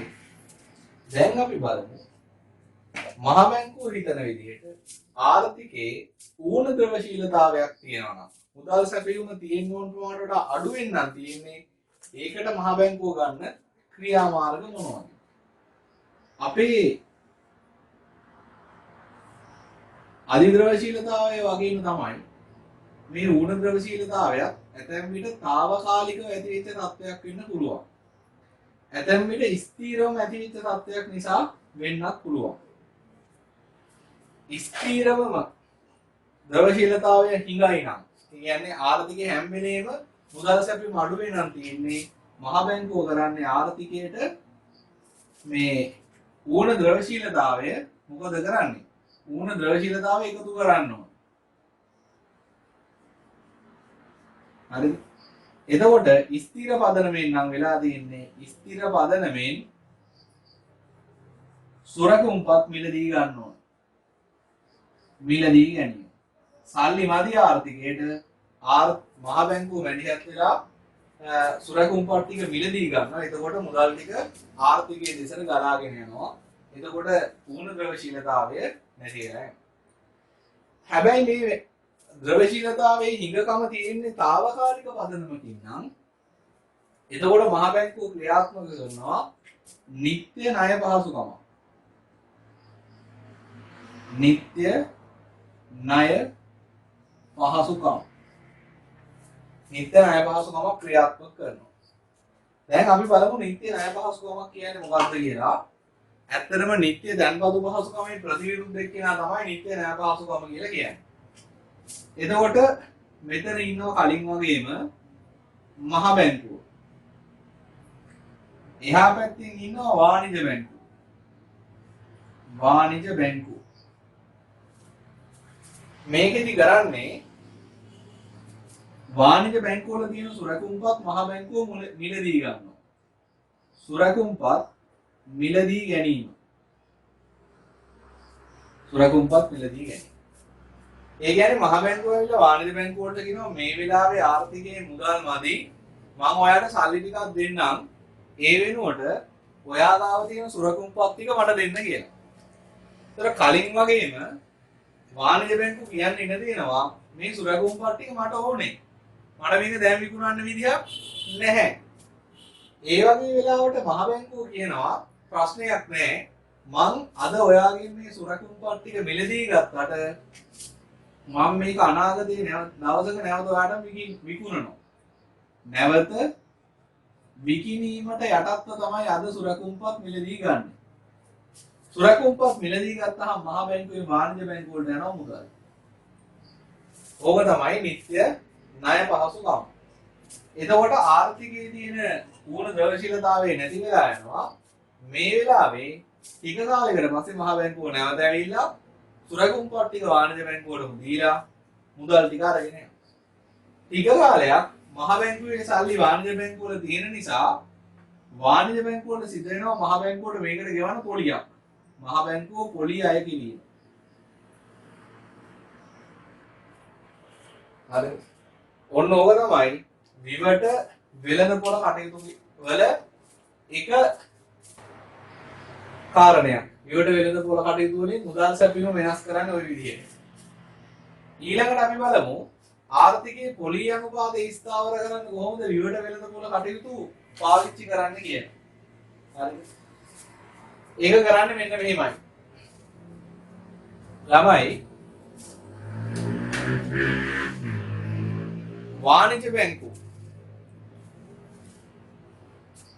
වාණිජ බැංකුවක් ගත්තොත් නිරන්තරයෙන්ම මුදල් ඒකට වාණිජ බැංකුවට ගලාගෙන එනවා.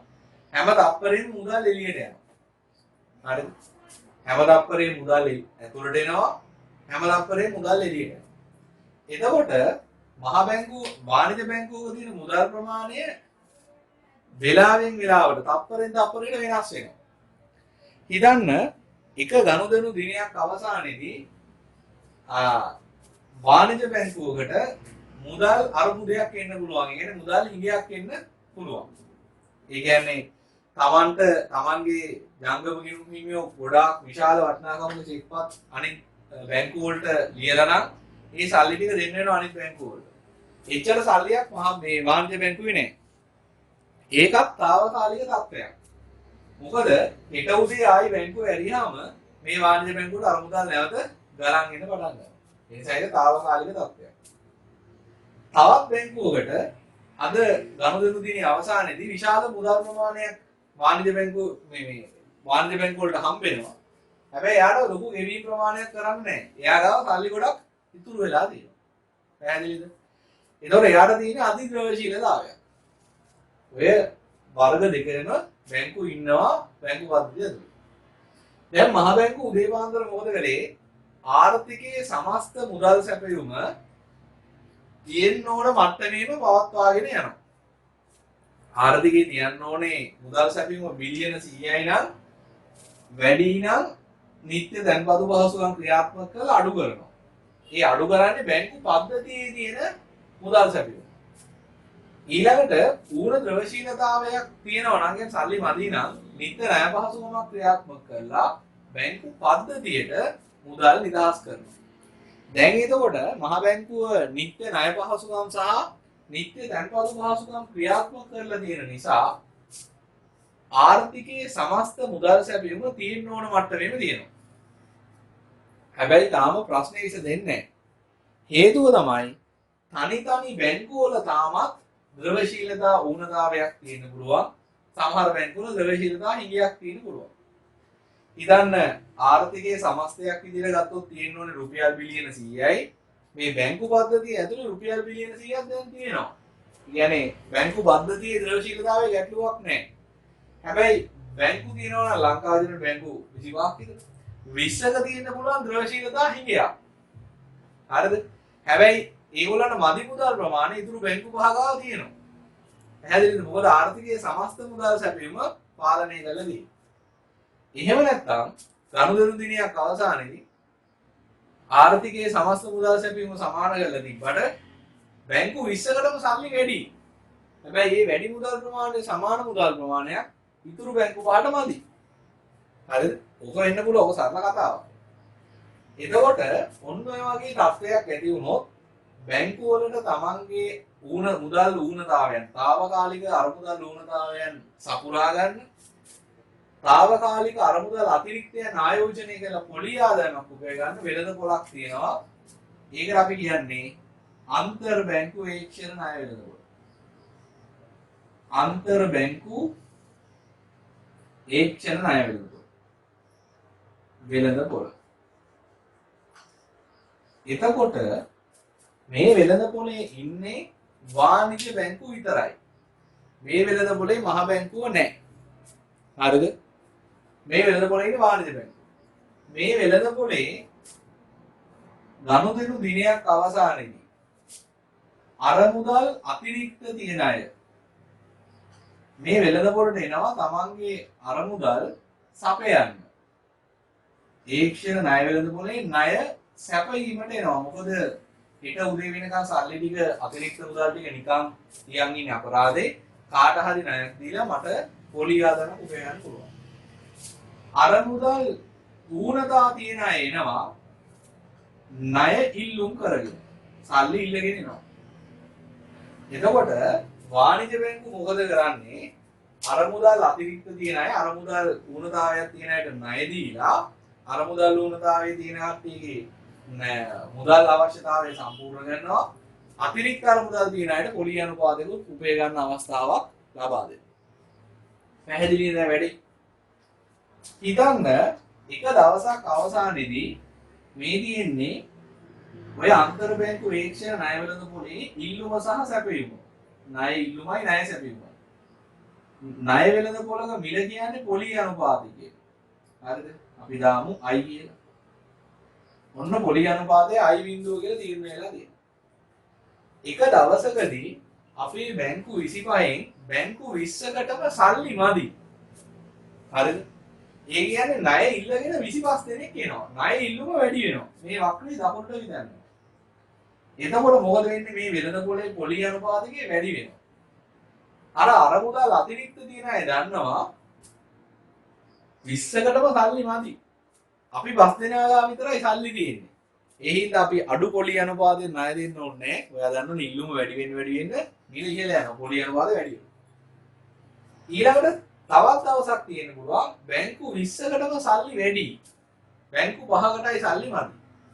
ඒතකොට බැංකු 5ක් සල්ලි ගන්න එනවා බැංකු 20ක් සල්ලි දෙන්න එනවා. සල්ලි ඉල්ලගෙන නෑ දකින්නවා. අද සල්ලි හැමෝම දෙනවා. ඒ නිසා අපි මේ පොලි අනුපාතය අඩු කරලා ඉල්ලන්න ඕනේ. මොකද එක්කෙනෙක් දුන්නේ නැත්නම් තව ඕන තරම් කට්ටියද ඉන්නවා. එතකොට එක දවසකට පොලි අනුපාතය වැඩි වෙනවා. ණය ඉල්ලුම වැඩි වෙච්ච දවසට ණය සැපයීම වැඩි වෙච්ච දවසට පොලි අනුපාතය අඩු වෙනවා. එතකොට මේකේ වෙන්නේ මේ දෛනික ගනුදෙනු. ඒ කියන්නේ මේකට අපි කියනවා ඕවර්නයිට් ට්‍රාන්සැක්ෂන්ස් කියලා. අද සල්ලි මදි නම් ඉල්ල ගන්නවා හෙට උදේ ආයි දෙන්න ඕනේ. එහෙම කරන්නේ දැන් අපි නම් අදරේ සල්ලි ඉල්ලගෙන හෙට උදේ දෙන්න කියන්නේ අපි හෙට උදේ සල්ලි හම්බෙන්නේ නැහැ නෙච්චර ඉක්මනට. වාණිජ බැංකුවකට බැංකුව ඇරි ගාම සල්ලි එන්න පටන් ගන්නවා. එතකොට තනි දිනේ ගනුදෙනු තමයි මේකට කියන්නේ ඕවර්නයිට් ට්‍රාන්සැක්ෂන්. එක රැයක ගනුදෙනු. එතකොට ඉල්ලුම වැඩි වෙනකොට පොලි අනුපාතය වැඩි වෙනවා. සැපයීම වැඩි වෙනකොට පොලි අනුපාතය තරම් ගාලා අඩු වෙනවා. එතකොට මේ අන්තර් බැංකු වේක්ෂණ ණය වෙළඳපොලේ පොලි අනුපාතයේ ලොකු විචලනයන් සහිතව ගමන් කරනවා. දැන් බැංකු වලට සල්ලි හම්බෙන පොලි අනුපාතයට තව පොලියක් එකතු කරලානේ මිනිස්සුන්ට නැති දෙන්නේ. එතකොට මිනිස්සුන්ගේ පොලි අනුපාතය ආර්ථික පොලි අනුපාතය මේ විදිහට උච්චාවචනය වෙනවා. පොලි අනුපාතය වෙනස් වෙද්දී මිනිස්සු ණය ගන්න ආයෝජනය කරන්න පෙළඹෙන්නේ නැහැ. ඒ නිසා මේ වෙළඳපොලේ මේක තමයි බැංකු වල කෙටි කාලීන අරමුදල් අවශ්‍යතාව සම්පූර්ණ කරගන්න තියෙන ප්‍රධාන වෙළඳපොල. හැබැයි මහ බැංකුව මේකේ නැහැ. නමුත් මේ වෙළඳපොලේ පොලි අනුපාතිකය පාලනය කරේ නැත්නම් ආර්ථිකයේ පොලි අනුපාත සෑහෙන වෙනස් වෙන්න ගන්නවා. ඒ හින්දා මොකද කරන්නේ? මහ බැංකුව මෙන්න මෙහෙම කියනවා. හොඳට අහගන්න. මහ බැංකුව උදේපාන්දර ආර්ථිකයේ සමස්ත ද්‍රවශීලතාවය මුදල් සැපයීම ගැන විශ්ලේෂණය කරලා මුදල් සැපයීම මදි නම් නිත්‍ය තැන්පතු පහසුකම් ක්‍රියාත්මක කරනවා. එහෙම ක්‍රියාත්මක කරලා වැඩි මුදල් ටික අවශෝෂණය කරගන්නවා. ඒ වෙලාවේදී මහ බැංකුව වාණිජ බැංකුවට පොලියක් ගෙවනවා. මෙන්න මේ පොලි අනුපාතයට කියනවා නිත්‍ය තැන්පතු පහසුකම් අනුපාතය කියලා. නිත්‍ය තැන්පතු පහසුකම් අනුපාතය. හරිද? මහ බැංකුව කියනවා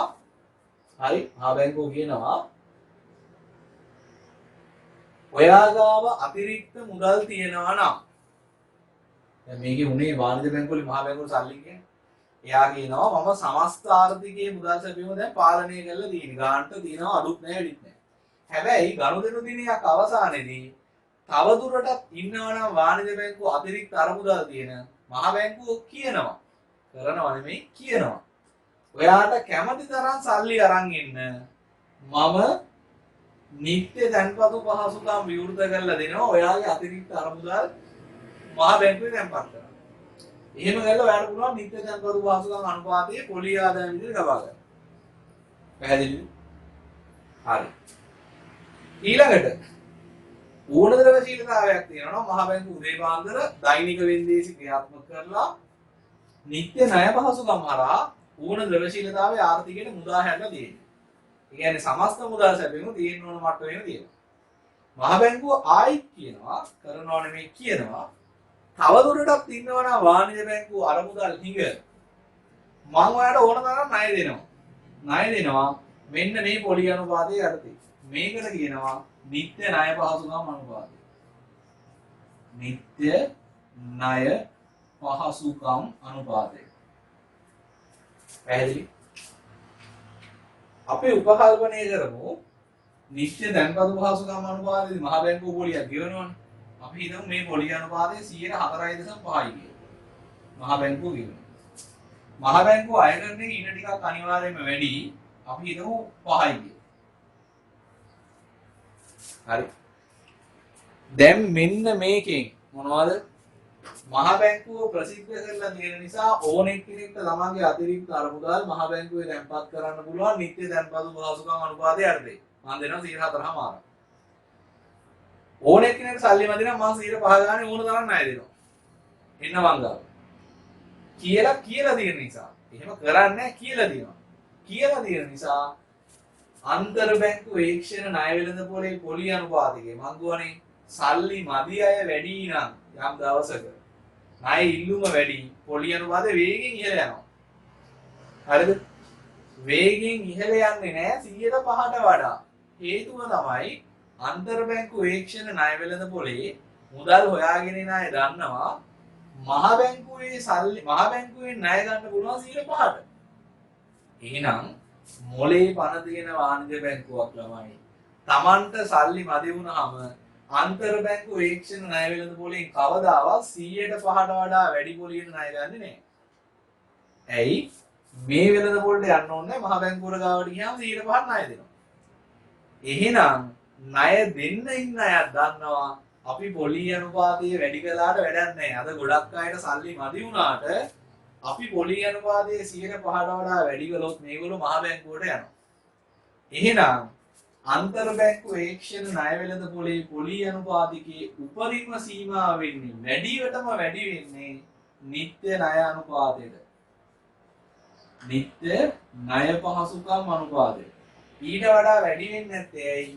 ඊට වඩා වැඩි කරපු ගමන් මුදල් ඌනදා තියෙන වාණිජ බැංකු සෙට් එක මහ බැංකුවෙන් ගිහින් ණය ගන්න. ඊළඟට මං කිව්වා හුඟක් බැංකු වල සල්ලි වැඩි නම් බැංකු කිහිපයකට නම් සල්ලි මදි ණය සැපයුම එදාට වැඩි. ඒතර පොලි අනුපාතය ශීඝ්‍රයෙන් අඩු වෙගෙන යනවා. ශීඝ්‍රයෙන් අඩු වුණාට කවුරුත් ණය සපයන්න ආපු අය අතිරික්ත අරමුදල් තියෙන වාණිජ බැංකු 4.5ට වඩා අඩුයි නම් ඒක්ෂණ ණය වෙළඳපොලේ පොලි අනුපාතිකය ණය වෙළඳපොලට ණය දෙන්නේ නැහැ. ණය සපයන්නේ නැහැ. මොකද මහ බැංකුව කියලා දෙන ඕන වෙලාවක ඉන්න මංගාවට සල්ලි මට දෙන්න මම දෙනවා 4.5. එහෙනම් අන්තර් බැංකු ඒක්ෂණ ණය වෙළඳපොලේ පොලි අනුපාතයේ පහළ සීමාව වෙන්නේ නිත්‍ය තැන්පතු පහසුකම් අනුපාතය. දැන් මේක 4.5යි මේක 5යි. මහ බැංකුව අන්තර් බැංකු ඒක්ෂණ ණය වෙළඳපොල පැත්ත බලාදෙවත් ඉන්නේ නැතුව මහ බැංකුව කරලා තියෙන මේ ප්‍රකාශනය නිසා මොකද ප්‍රකාශනය තවදුරටත් අතිරික්ත අරමුදල් තියන අයගේ අතිරික්තය මම බාර ගන්නවා නිත්‍ය තැන්පතු පහසුකම් අනුපාතයට. තවදුරටත් අරමුදල් ඌනදා තියෙන බැංකු වලට මම ණය දෙනවා නිත්‍ය ණය පහසුකම් අනුපාතයට. කියලා තියෙන නිසා එහෙම දෙන්නේ නැහැ. කියලා තියෙන නිසා ඒක්ෂණ ණය වෙළඳපොලේ පොලි අනුපාතිකය 104.5ට වැඩි 105ට වඩා අඩු අනුපාතයක තමයි දෝලණය වෙන්නේ. ඒ කියන්නේ ඒ ක්ෂණ ණය වෙළඳපොලේ පොලි අනුපාතයේ විචලනය හුඟක් පටු පරාසයකට මහ බැංකුව සීමා කරලා තියෙනවා. ඒකේ තේරුම තමයි ඒ ක්ෂණ ණය වෙළඳපොලේ පොලි අනුපාතයේ පටු සීමාවක නම් දෝලණය වෙන්නේ ආර්ථිකයේ පොලි අනුපාතයක් දෝලණය වෙන්නේ පටු සීමාව. ඒතර ආර්ථිකයේ කළමනාකරණය කරන්න ලේසි. හරිද? විවට වෙළඳපොළ කටයුතු වල අරමුණ මෙන්න මේ කාරණා දෙක. ආර්ථිකයේ සමස්ත ද්‍රවශීලතාවය පාලනය කරගන්න එක සහ තනි තනි බැංකු වල ණය ගන්න තියෙන ඒක්ෂණ ණය වෙළඳපොලේ පොලි අනුපාතයේ වෙනස් වීම පාලනය කරලා ආර්ථිකයේ පොලි අනුපාතයේ උච්චාවචනයේ පාලනය කරනවා. මෙන්න මේකට මෙතනදී මහ බැංකුව සුරකුම්පක් විකිණීමක් කරනවා. හැබැයි නැවත මිලදී ගැනීමකට යටත්ව. ඒ නිසා මේකට කලින් කිව්වා දැන් නෙමෙයි කලින් කිව්වා ප්‍රතිමිලදී ගැනුම් කියලා. ප්‍රතිමිලදී ගැනුම් කියලා කිව්වේ නැවත මිලදී ගැනීමේ ගිවිසුමක් තියෙන නිසා. ප්‍රතිමිලදී ගැනුම් වලදී වෙන්නේ ඇත්තටම දැන් විකුණන එක. ප්‍රතිමිලදී නැවත ගන්නවා අද විකුණන. මෙතන නැවත විකිණීමට යටත්ව තමයි සුරකුම්පත් මහ බැංකුව මිලදී ගන්න. ඒ නිසා මේකට කියනවා ප්‍රතිවිකුණුම් කියලා. නැවත විකිණීමේ ගිවිසුමකට යටත්ව. ඔය නම් දෙක ඉස්සෙල්ලා තමයි පාවිච්චි වුනේ. ඉස්සර මේකට ප්‍රතිමිලදී ගැනුම් අනුපාතය කියලා කිව්වා. මේකට ප්‍රතිවිකුණුම් අනුපාතය කියලා කිව්වා. හරිද? මෙන්න මේ ෂෝට් නෝට් එක මේ ටික නම් තියෙනවා. මෙන්න මේ මූල්‍ය පාලක කරන ෂෝට් නෝට් එක තියෙනවා. විවට වෙළඳපොළ කටයුතු කියනද ෂෝට් නෝට් එක ඔයාගේ පොතක ලියා ගන්න.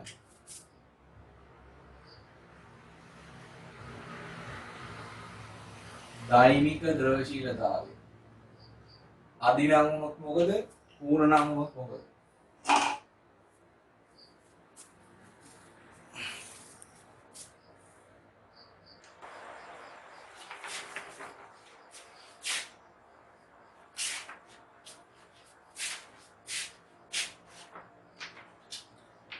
හරි.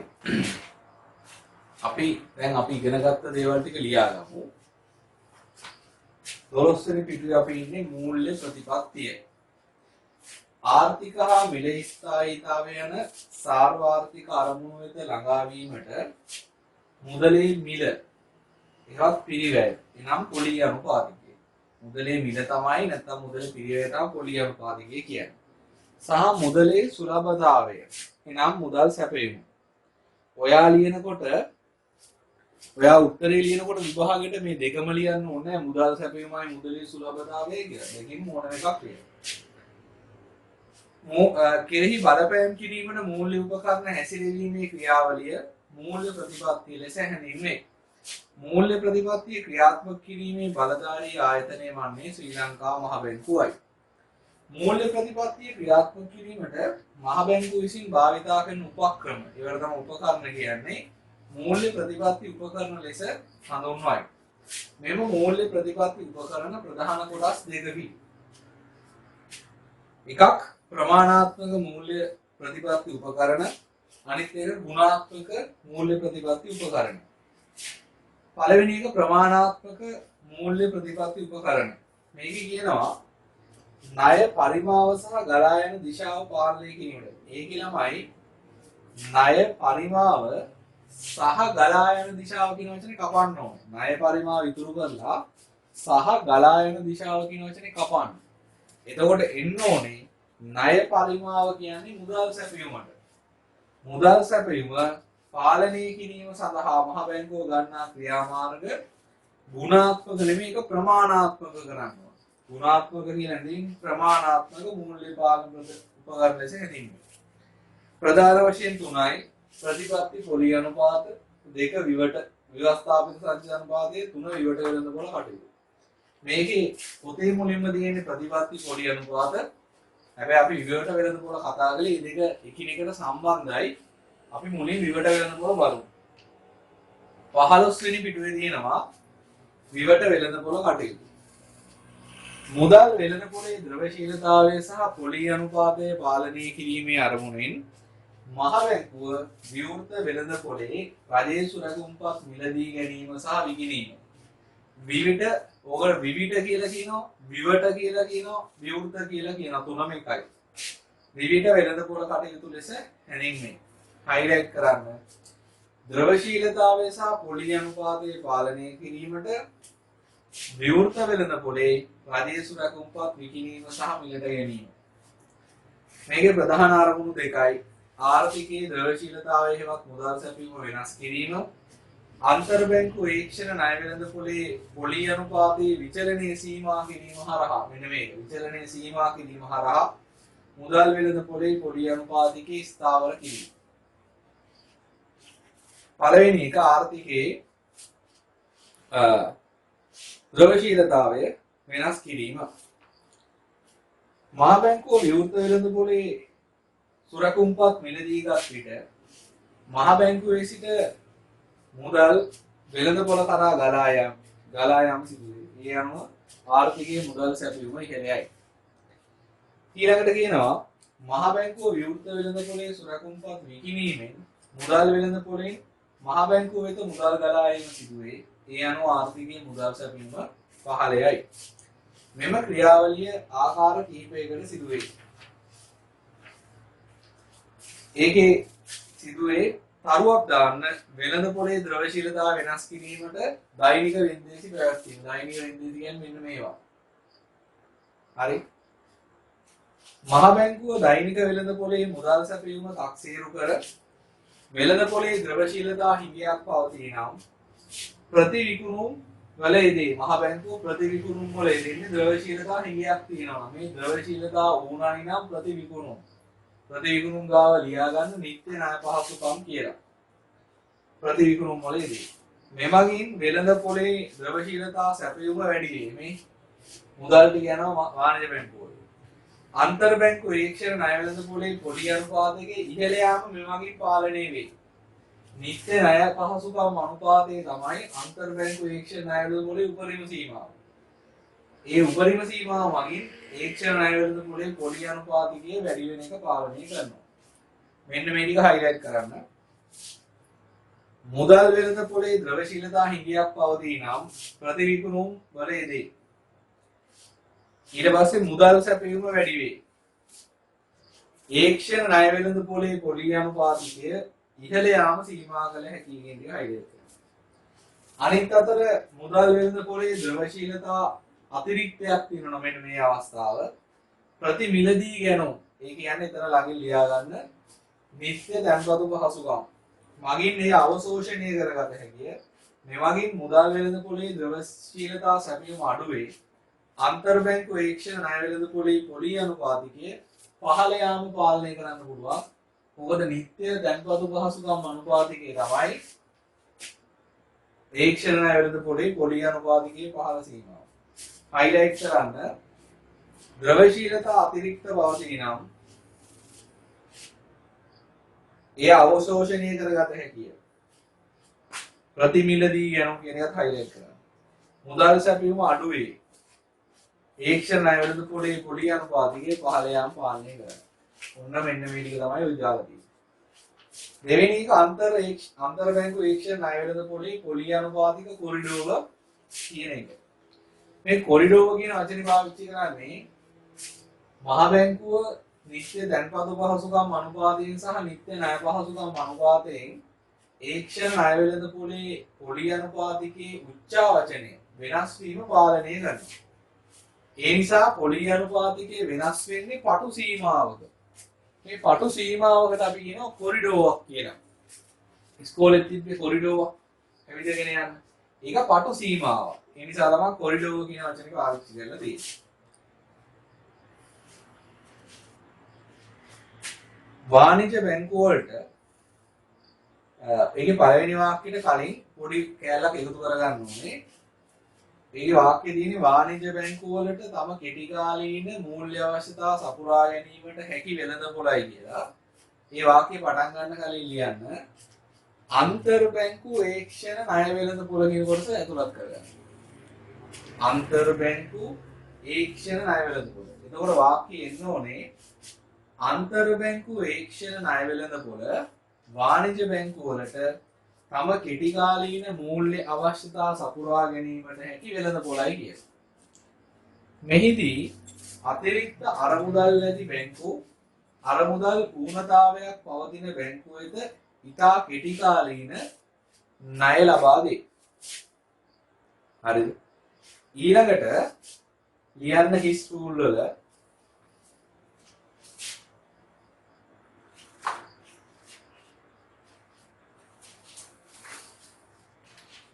ඒක්ෂණ ණය වෙළඳපොලේ පොලී අනුපාතිකය ඒක්ෂණ ණය වෙළඳපොලේ පොලී අනුපාතිකය ණය ඉල්ලුම සහ ණය සැපයුම මත තීරණය වේ. ණය ඉල්ලුම සහ ණය සැපයුම මත තීරණය වේ.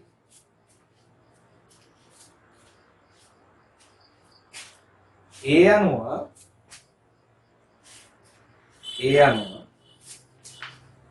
ණය ඉල්ලුම වැඩිවීමෙන්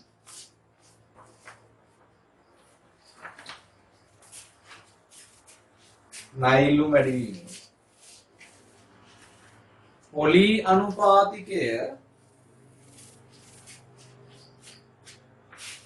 විශාල ලෙස ඉහළ යාමටත් ණය සැපයුම වැඩිවීමෙන්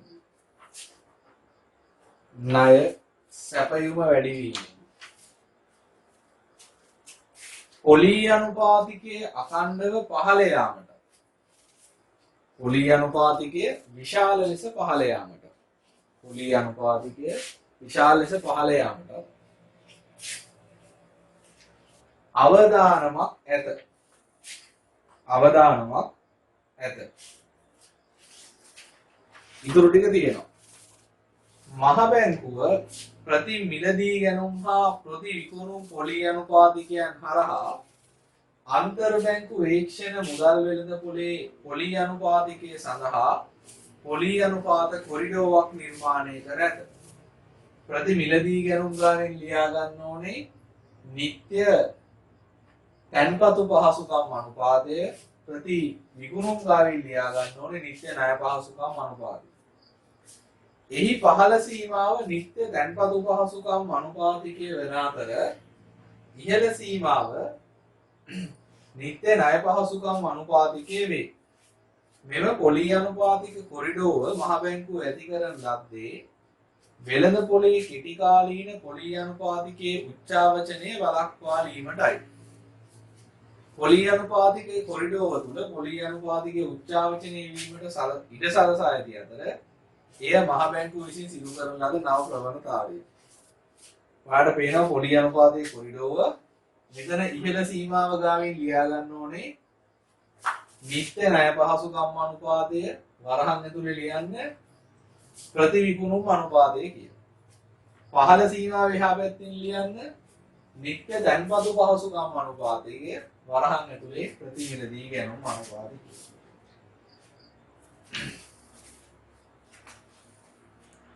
විභාගයේ ප්‍රශ්නයක් ඇහුවොත් මෙන්න මේ ඡේද ටික ලිව්වම ඇති. අපි දැන්ට කියුවේ මේ ඡේද ටික ලිව්වම ඇති. මම මේක තවදුරටත් පැහැදිලි කිරීමක් තමයි පල්ලෙහා දාලා තියෙන්නේ.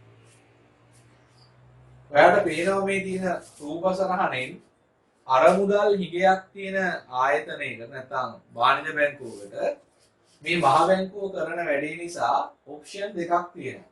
එකක් ඒක්ෂණ ණය වෙළඳපොලේ ණය ඉල්ලුම් කරුවෙකු විදිහට ගිහිල්ලා ණයක් ගන්න පුළුවන්.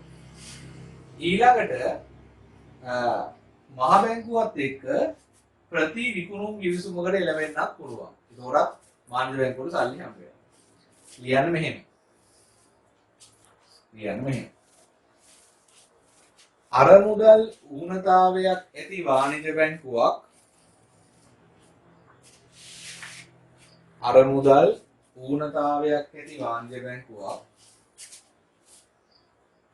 හැම විටම උත්සාහ කරන්නේ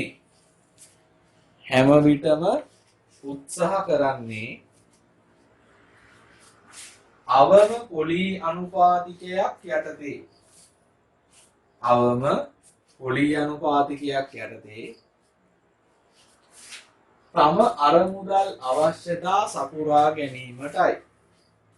තම අරමුදල් අවශ්‍යතා සපුරා ගැනීමටයි.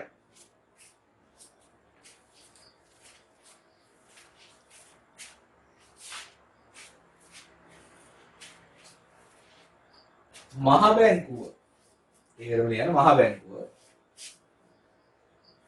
නිත්‍ය ණය පහසුකම් අනුපාතිකයේ යටතේ නිත්‍ය ණය පහසුකම් අනුපාතිකයේ යටතේ ඕනෑම වටිනාකමක ප්‍රතිවිකුණුම් ගනුදෙනු කිරීමට නිත්‍ය ණය පහසුකම් අනුපාතිකයේ යටතේ ඕනෑම වටිනාකමක ප්‍රතිවිකුණුම් ගනුදෙනු කිරීමට සූදානම් බැවින්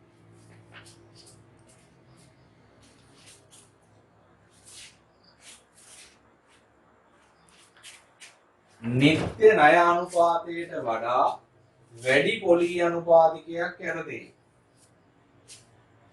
නිත්‍ය ණය අනුපාතිකයට වඩා වැඩි පොලී අනුපාතිකයක් යටතේ කිසිවෙකු එහා පැත්තේ ඉඳ දිනවා ලියන්න කිසිවෙකු ඒක්ෂණ ණය වෙළඳ පොලෙන් ණය ඉල්ලුම් නොකරයි ඒක්ෂණ ණය වෙළඳ පොලෙන් ණය ඉල්ලුම් නොකරයි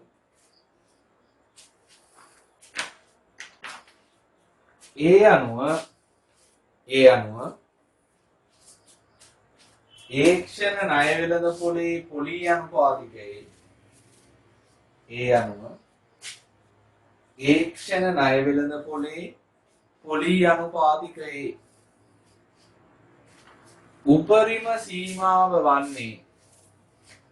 උපරිම සීමාව වන්නේ නිත්‍ය ණය පහසුකම් අනුපාතිකයයි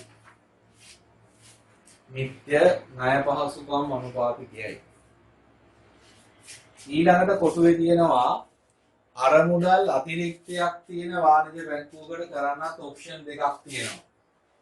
ඒක්ෂණ ණය වෙළඳ පොලේ ණය සැපයුම් කරුවෙකු විදිහට ගිහිල්ලා තමන්ගේ මුදල් ටික අතිරික්ත මුදල් වාණිජ බැංකුවකට ණය දීලා ආදායමක් උපය ගන්න පුළුවන්.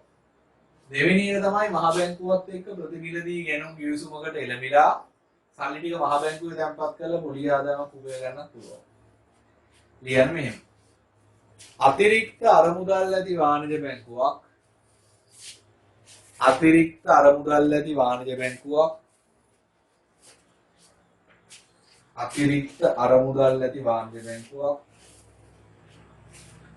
හැම විටම උත්සාහ කරන්නේ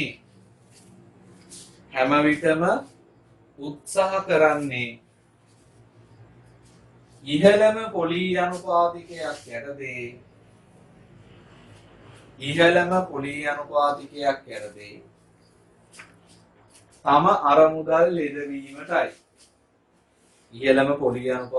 යටතේ තම අරමුදල් යෙදවීමටයි. ඒකටම ලියන්න. මහ බැංකුව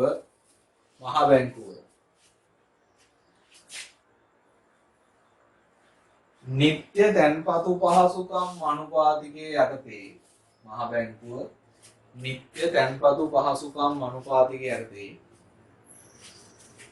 ඕනෑම වටිනාකමක ප්‍රතිමිලදී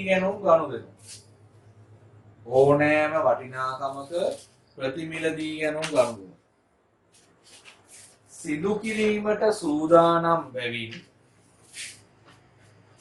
සිදු කිරීමට සූදානම් බැවින්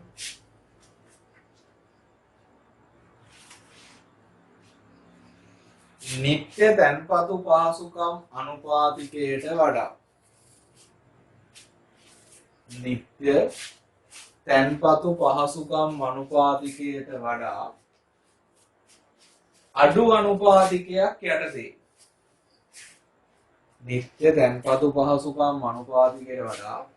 අඩු අනුපාතිකයක් යටතේ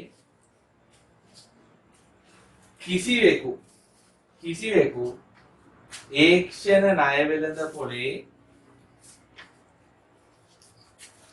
ණය සැපයීමට ඉදිරිපත් නොවේ. ඒක්ෂණ ණය වෙළඳපොලේ ණය සැපයීමට ඉදිරිපත් නොවේ.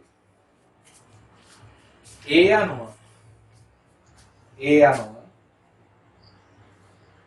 ඒක්ෂණ ණය වෙළඳපොලේ පොලී අනුපාතිකයේ ඒක්ෂණ ණය වෙළඳපොලේ පොලී අනුපාතිකයේ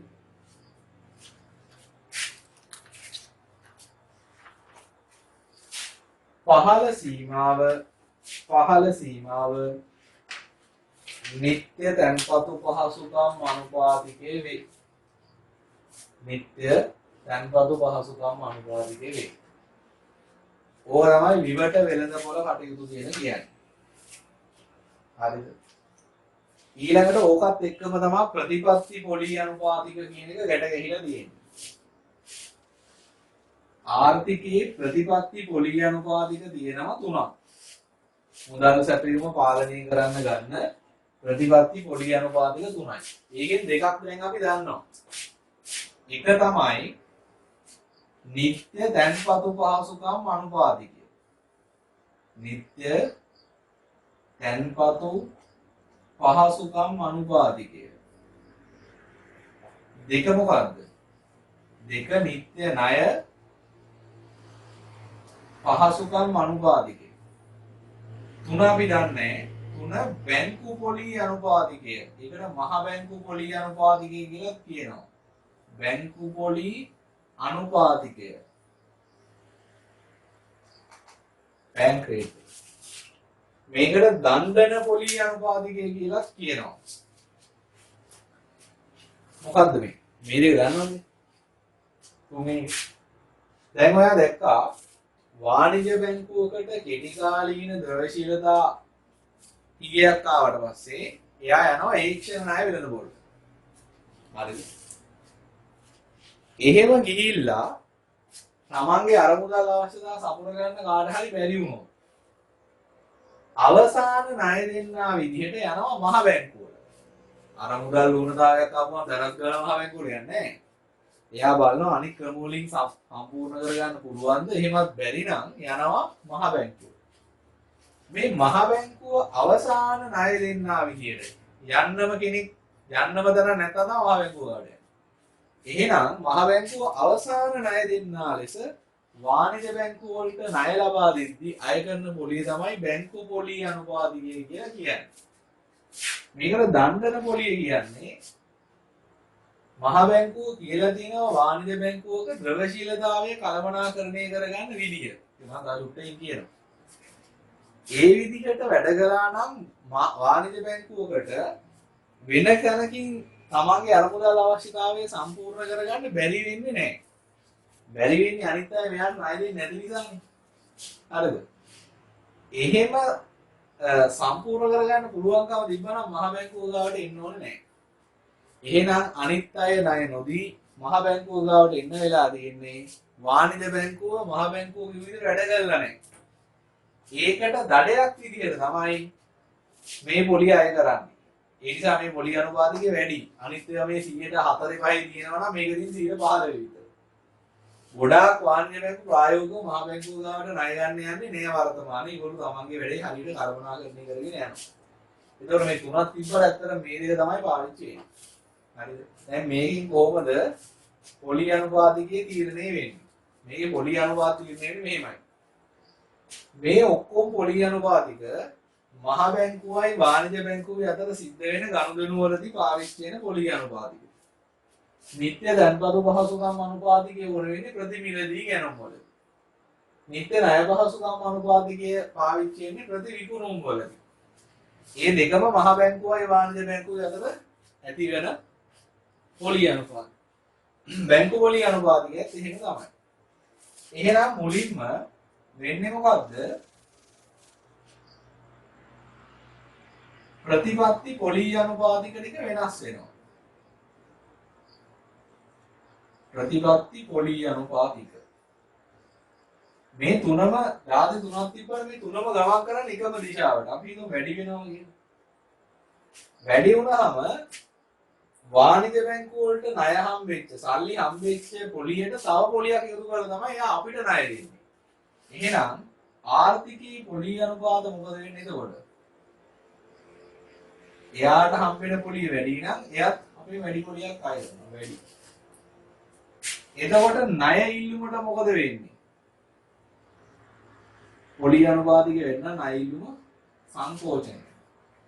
ණය ඉල්ලුම සංකෝචනය වෙනවා කියන්නේ මිනිස්සුන්ගේ අතේ මුදල් සැපයීම අඩු වෙනවා. හරිද?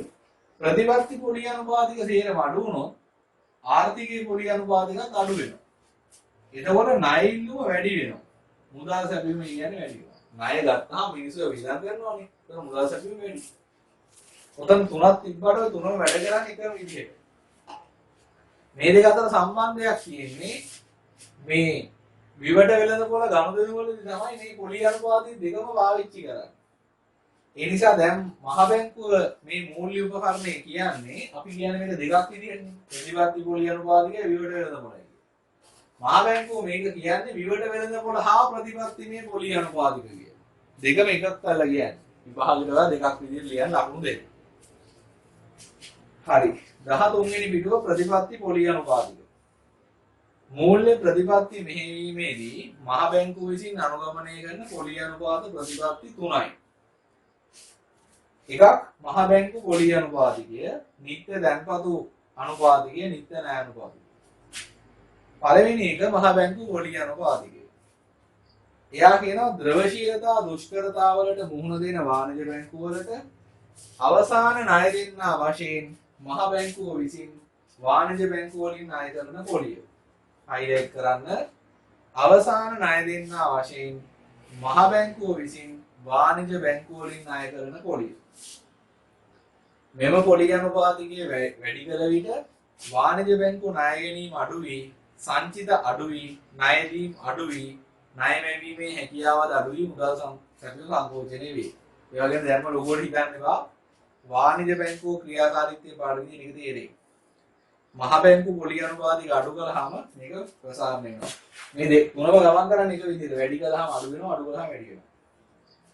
වර්තමානයේ වාණිජ බැංකු ද්‍රවශීලතා දුෂ්කරතා වෙනුවෙන් මහ බැංකුවෙන් ණය ලබා ගැනීම ඉතා අඩු මට්ටමක පවතින නිසා මූල්‍ය ප්‍රතිපත්ති උපකරණයක් ලෙස මහ බැංකු පොලිය අනුපාතිකයේ වැදගත්කම සීමා වෙලා තියෙනවා. මහ බැංකු පොලිය අනුපාතිකය කියන දර වරහන් ඇතුළේ ලියන්න දණ්ඩන පොලිය අනුපාතිකය කියලා දෙකම එකයි.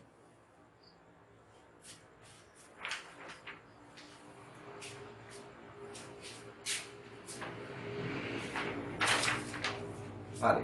ඊට පස්සේ නිත්‍ය දැන්පතු පහසුකම් අනුපාතය. ආපසු මිලදී ගැනීමේ එකඟතාවය මත මහ බැංකුව සතු සුරකුම්පත් මුදල් වෙළඳපොලේ අලෙවි කිරීම. නිත්‍ය දැන්පතු. මෙන්න මේක මේ නැවත මිලදී ගැනීමේ එකඟතාවය මත මහ බැංකුව සතු සුරකුම්පත් වෙළඳපොලේ අලෙවි කිරීම ප්‍රතිමිලදී ගැනීම. ඒ වර්තමානයේ නිත්‍ය දැන්පතු පහසුකම් ලෙස හඳුන්වයි. ඒකට ලියන්න. මෙම ගනුදෙනුවලදී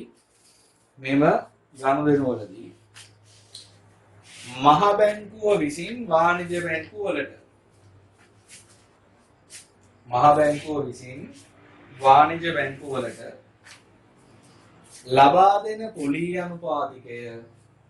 ලබා දෙන පොලී අනුපාතිකය නිත්‍ය දැන්පතු පහසුකම් අනුපාතිකය ලෙස හැඳින්වේ. නිත්‍ය දැන්පතු පහසුකම් අනුපාතිකය ලෙස හැඳින්වේ. ඊළඟට මෙන්න මෙතන කොටුවක් තියෙනවා. ඒ කොටුව කපලා දාන්න. ඒක ඕනේ නෑ ඔතෙන්. කොටුව කපලාම දාන්න.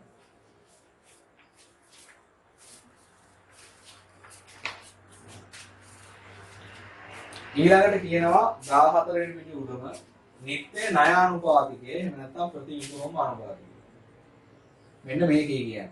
ආපසු විකිණීමේ එකඟතාවයේ මත මහ බැංකුව මුදල් වෙළඳපොලෙන් සුරකුම්පත් මිලට ගැනීම. ප්‍රතිවිකුණුම් ලෙස හැඳින්වේ. ඒ වර්තමානයේ නිත්‍ය ණය පහසුකම් ලෙස හඳුන්වනවා. කියන්න. මෙම ගනුදෙනුවලදී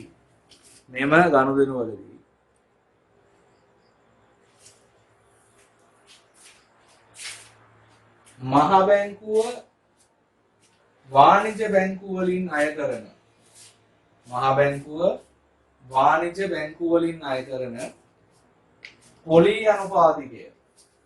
මහ බැංකුව වාණිජ්‍ය බැංකුව වලින් ණය කරන කුලී අනුපාතිකය නිත්‍ය ණය පහසුකම් අනුපාතිකය ලෙස හැඳින්වේ. නිත්‍ය ණය පහසුකම් අනුපාතිකය ලෙස හැඳින්වේ. ඊළඟට උතන දීලා දෙනවා හිස් කොටුවක්.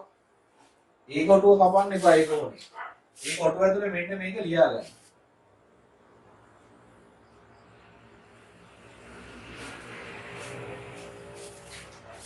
ප්‍රතිපත්ති පොලී අනුපාතික, ආර්ථිකයේ පොලී අනුපාතික, ණය ඉල්ලුම, මුදල් සැපයීම.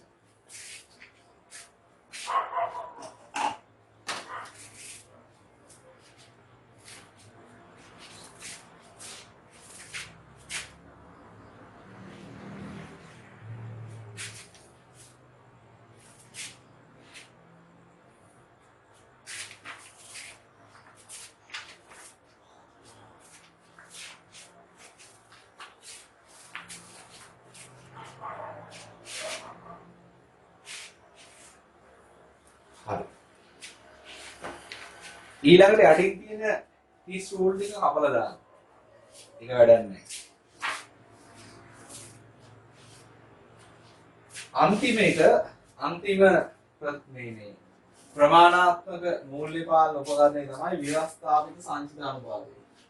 ඒක මගේ අතින් පාඩමේ මුල හරියදී කියුණා කලින් දවසේ වීඩියෝ එකේ. ඔයාලට මම දැන් පැහැදිලි කළා බැංකුවක් මොකද කරන්නේ? අපි කියව එකට අරමුදල් අතරමැදිකරණය කියලා. වාණිජ්‍ය බැංකුව. ඒගොල්ලෝ කරන්නේ සල්ලි ගන්නවා තැන්පතු විදියට. සල්ලි එනවා බැංකුවට තැන්පතු විදියට. මේ තැන්පතු වලට පොලියක් ගෙවන්න ඕනේ තැන්පත් කරුවන්. තැන්පතු විදියට ගත්ත සල්ලි ටික ණය විදියට එළියට දෙනවා සල්ලි මදි අයට. එතකොට පොලියක් ගන්න ඕක කරන්නේ.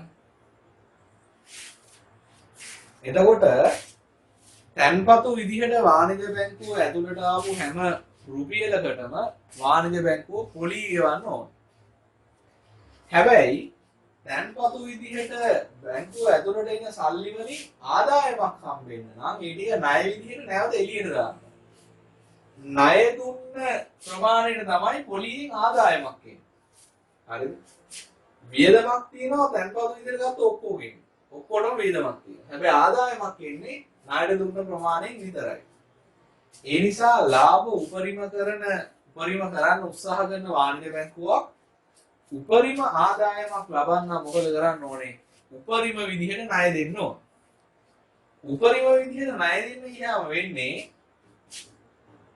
තැන්පතු විදිහට එන සල්ලි ටික ඔක්කොම ටික ණය විදිහට එළියට දැම්මාම තැන්පත් කරුවෙක් කවුරු හරි ඇවිල්ලා සල්ලි ඉල්ලුවොත් එහෙම බැංකුව ගාව සල්ලි නැහැ. දොර ද්‍රවශීලතා ප්‍රශ්නයකට මුහුණ දෙන්න වෙනවා. ඒ නිසා මහ බැංකුව කියනවා වාණිජ්‍ය බැංකුව වලට ඔයාලට තැන්පතුවක් හම්බ වුණාම ඒකෙන් යම් ප්‍රතිශතයක් මහ බැංකුවේ ගෙනල්ලා තියන්න පරිස්සම. හරිද? ආන්ගේ අනුපාතය කියනවා ව්‍යවස්ථාපිත සංචිත අනුපාතය කියලා. ඔකට කියනවා විචාර සංචිත අනුපාතය කියලා. ඒක මහ බැංකුව උත්සාහ කරන්නේ අපිට හම් වෙන සෑම අලුත් තැන්පතුවකින් අපි හිතමු 10%ක් කියලා ව්‍යවස්ථාපිත සංචිත අනුපාතය. අපිට රුපියල් 1000ක තැන්පතුවක් හම් වුණාම වාණිජ්‍ය බැංකුවකට ටග්ගාල 10%ක් මහ බැංකුවට දෙනවා. ඒ කියන්නේ රුපියල් 100ක්. මහ බැංකුවක අරන් තියෙනවා. හරිද? අපිට හදිසි ද්‍රවශීලතා දුෂ්කරතාවයක් ආවොත් ඒ කියන්නේ අපි තැන්පතු වලින් 10%ක් දැනට මහ බැංකුවේ තැන්පත් කරලා තියෙනවා. ඒක ණය විදිහට එළියට දෙන්නේ නැහැ. ද්‍රවශීලතා ගැටලු වලට සාර්ථක මුහුණ දෙන්න තමයි බැංකුව එහෙම කරන්නේ. දැන් මේ පොලි අනුපාතිකයේ වැඩි කළොත් එහෙම වෙන්නේ අපිට හම් වෙන තැන්පතු වලින් කලින්ට වඩා වැඩි ප්‍රමාණයක් අපිට සිද්ධ වෙනවා මහ බැංකුවට දෙන්න. දැන් මේක 15 කළොත් රුපියල් 1000ක් තැන්පතු හම් වෙනකොට 100ක් තියලා මදිනේ 150ක් තියනවා. එතකොට මට ණය දෙන්න තියෙන මුදල් ප්‍රමාණය අඩු වෙනවා. කලින් මට රුපියල් 900ක් ණය දෙන්න හැකි. දැන් මට දෙන්න පුළුවන් 850ක්. අන්න එතකොට ණය සීමා වෙලා පොලිය මේ මුදල් සැපීම අඩු වෙනවා. ව්‍යවස්ථාපිත සංචිත අනුපාතය. සංචිත අනුපාතය. මේක වැඩි වුණාම වෙන්නේ වාණිජ බැංකුව වලට ණය දීමේ හැකියාව ණය දීමේ හැකියාව අඩු වෙනවා. ඔයා දැකලා තියෙනවද කවදාවත් වාණිජ බැංකුව කියනවා මං ගාව සල්ලි නෑ ඒ නිසා ඔයාන්ව ණය දෙන්නේ නෑ කියලා. ඉතින් වාණිජ බැංකුව ඉස්සරහ එහෙම ගහලා නෑ මං ගාව සල්ලි නෑ ඒ නිසා ණය දෙන්නේ නෑ කියලා. මහ බැංකුව මේ වාණිජ බැංකුව ඒතකොට කරන්නේ ණය දෙන්න සල්ලි නැති හින්දා එයා කරන්නේ පොලි අනුපාතය සෑහෙන උඩට දානවා. ඒතකොට කවුරුත් ණය ඉල්ලන්නේ. එතකොට ණය ඉල්ලුම අඩු වෙනවා. මුදල් සැපයුමක් එතකොට අඩු වෙනවා. ව්‍යවස්ථාපිත සංචය අනුපාතය වැඩි කළාම වාණිජ බැංකුව වලට ණය දීමේ හැකියාව මම ඉතින් ලියන්නම් වාණිජ බැංකුව වලට ණය දීමේ හැකියාව අඩු වෙනවා. ඒතර වාණිජ බැංකුව පොලි අනුපාතයක ඉහළ දානවා. පොලි අනුපාතය වැඩි කරා ණය ඉල්ලුම අඩු වෙනවා මුදල් සැපයුම අඩු වෙනවා. මහ බැංකුව මේ අනුපාතයේ 10% ඉඳලා 5ක් කළොත් රුපියල් 1000ක් මට හම්බ වෙනවා. මම කලින් මහ බැංකුවට 100ක් දුන්නා. දැන් මහ බැංකුව කියන 10%ක් තියන්න ඕනේ නැහැ. 5ක් තිබ්බහම ඇති. එන රුපියල් 50ක් තිබ්බහම ඇතිනේ. මම මහ බැංකුවට දීලා තිබ්බ 50ක් තරම් ණය දෙනවා. ඒතකොට ණය දීමේ හැකියාව වැඩි. හරිද? ඒතකොට පොලි අනුපාතික අඩු වෙනවා. ඒ සල්ලියොත් තරම් දිනවා. බැංකුව කියනවා ඉතින් අපි පොලි අඩු කරලා දෙන්න. ණය ඉල්ලුම වැඩි. හරිද? ඒතකොට මුදල් සැපයීම වැඩි. එතකොට ප්‍රතිපත්ති පොලි අනුපාතික වගේ වෙනවා ව්‍යවස්ථාපිත සංචිත අනුපාතයත් වැඩි වුණාම මුදල් සැපයීම අඩුයි. අඩු වුණාම මුදල් සැපයීම වැඩි. හරිද? පාඩ 14 වෙනි පිටුවේ අන්තිම. වාණිජ බැංකුව විසින් මහ බැංකු නියමයන්ට අනුව තම තැන්පත් ප්‍රමාණයෙන් කිසියම් ප්‍රතිශතයක් අතැති මුදල් සහ බැංකු මුදල් ලෙස ලබා ගැනීම ව්‍යවස්ථාපිත සංචිත අනුපාත ලෙස හැඳින්වෙනවා. මහ බැංකුව වාණිජ බැංකු වල මහජනයාගේ තැන්පතුනේ 10ක් 7ක් 5ක් යන ආදී වශයෙන් මහ බැංකුවේ තැන්පත් කරන්න ඕන කියලා තීරණය කරනවා. මහ බැංකුව ව්‍යවස්ථාපිත සංචිත අනුපාතයේ පහත හෙළන අවස්ථාවක වාණිජ බැංකුව වල සංචිත අවශ්‍යතාවයේ පහළ ගිහිල්ලා ණය දීමේ හැකියාව අඩු වෙනවා. මේ වැඩි වෙනවා. ඒ අනුව මුදල් සැපයීම වැඩි වෙනවා. ඒ වගේම තමයි මහ බැංකුව ව්‍යවස්ථාපිත සංචිත අනුපාතයේ ඉහළ දැම්ම වෙලාවක වාණිජ බැංකුව පවත්වාගෙන යන ඕන සංචිත අනුපාතයේ වැඩි වෙලා ණය දීමේ හැකියාව අඩු වෙනවා. එතකොට ආර්ථිකයේ මුදල් සැපයීම සංකෝචනය වෙනවා. දැන් කොටුව ඇතුලේ මෙන්න මේ ටික ලියන්න. මේ ටික. ව්‍යවස්ථාපිත සංචිත අනුපාතය වාණිජ බැංකුව වලට ණය දීමේ හැකියාව පොලි අනුපාතිකයේ ණය ඉල්ලුම මුදල් සැපයීම.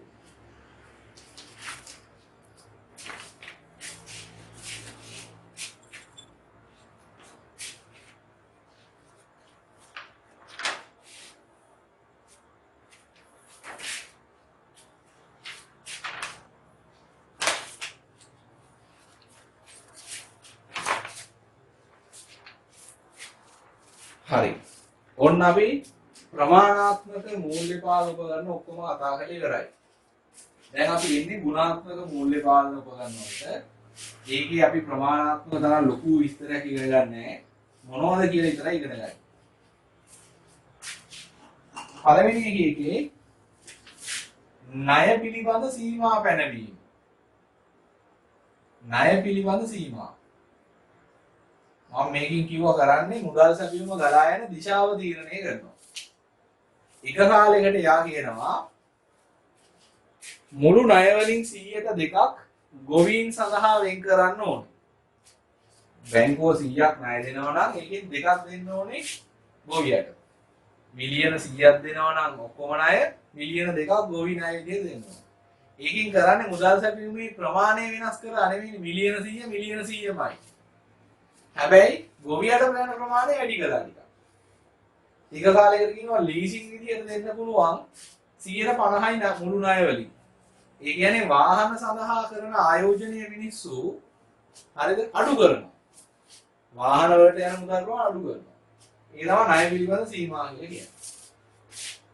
දෙක යහ පෙළඹවීම. යහ පෙළඹවීම. මේකට කියනවා තමයි ශිෂ්ට ප්‍රයෝග කියලා. ශිෂ්ට ප්‍රයෝග. ඒ කියන්නේ මහ බැංකුව ආර්ථිකයේ තියෙන අවශ්‍යතාවය මත වාණිජ බැංකුව වලින් විවිධ ඉල්ලීම් කරනවා.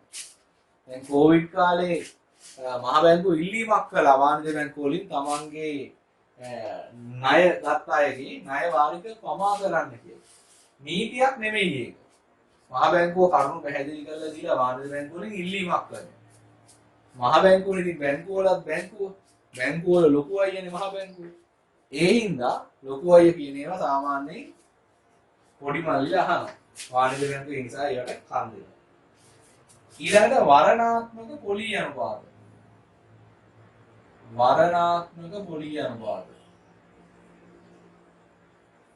මේ කියන්නේ එක එක ණය සඳහා අය කරන්න පුළුවන් පොලී අනුපාතික සඳහා යම් සීමාවක් දෙනවා. 108 ඉඳන් 110 වෙනකම්. හරියටම කියන්නේ 108 ඉඳන් 110 වෙනකම් කැමති එකක් බැංකුවට තෝරගත්තා. ඉතිරි කිරීමේ තැන්පතු වලට විවිධ තැන්පතු වලට ලබා දෙන්න පුළුවන් පොලිය ගැන යම් සීමාවක් දානවා. තමයි වර්ණාත්මක පොලිය. ඊළඟට අපසුරකුම් වෙනස් කිරීම. වෙනස් කිරීම. ඔයාලා දන්නවා බැංකුවකින් ණයක් ගන්න ගියාම විවිධ වර්ගයේ අප තියන්න ඕනේ. එක්තරා විදිහක අපයක් තමයි ස්ථිර ආදායමක් තියෙන පුද්ගලයෙක් අපේ ණය වෙනුවෙන් අපේකට අස්සම් කරනවා. මන් ණය ගෙවුවේ නැත්නම් එයාගෙන් අය කරගන්න. ලීසින් වගේ ණය ගන්නකොට අදාළ වාහනේම තමයි අපේ විදිහට තියන්නේ. හවුසින් ලෝන් එකක් වගේ ගන්නවා, නිවාස ණයක් වගේ ගන්නවා නම් ඉඩමක් හෝ ඉඩමක් සමග ගියක්. නිශ්චල දීපලක් අපේ විදිහට තියනවා. මෙන්න මේ අපසුරකුම්පත් වල අවශ්‍යතාවය වෙනස් කරලා මහ බැංකුවට ගුණාත්මක ණය පාලනයක් කරන්න පුළුවන්. ඒක කොහොමද? ඒක වෙන්නේ අපසුරකුම්පත් වල අවශ්‍යතාවය අඩු කරාම වෙන්නේ මොකද්ද? අඩු කරාම වෙන්නේ ණය ගන්න පුළුවන් මිනිස්සු ප්‍රමාණය වැඩි වෙනවා. මොකද කලින් අපේ කියන්න බැරි නිසා ණය ගන්න බැරි වෙච්ච මිනිස්සුන්ට දැන් ණය ගන්න පුළුවන්. හරිද? ඊළඟ එක බැංකු ණය පාලනය. බැංකු ණය පාලනය. ඒකත් අර ණය පිළිබඳ උපරිම සීමා පැනවීම වගේම එකක් තමයි. එක එක අංශ වලට දෙන්න පුළුවන් ණය පිළිබඳ සීමා පනවන. මේකේ නම් ටික විතරක් මතක තියාගත්තාම ඇති. මේක වෙන්නේ කොහොමද කියන එක මතක තියාගන්න අවශ්‍යතාවයක් නැහැ. හරිද? ඒතර අපි සම්පූර්ණයෙන්ම අද මූල්‍ය ප්‍රතිපත්තිය ක්‍රියාත්මක කරන්න පාවිච්චි කරන උපකරණ ගැන තමයි කතා කරන්නේ. මහා බැංකුවට පස්සේ. ඊළඟට මේකේ තව පොඩි මාතෘකාවක් තියෙනවා. මූල්‍ය ප්‍රතිපත්තිය ඊට පස්සේ අපි වාණිජ බැංකුවල ක්‍රියාකාරීත්වය ඊළඟ ඩියුට් එකේදී පටන් ගමු. ආයුබෝවන්.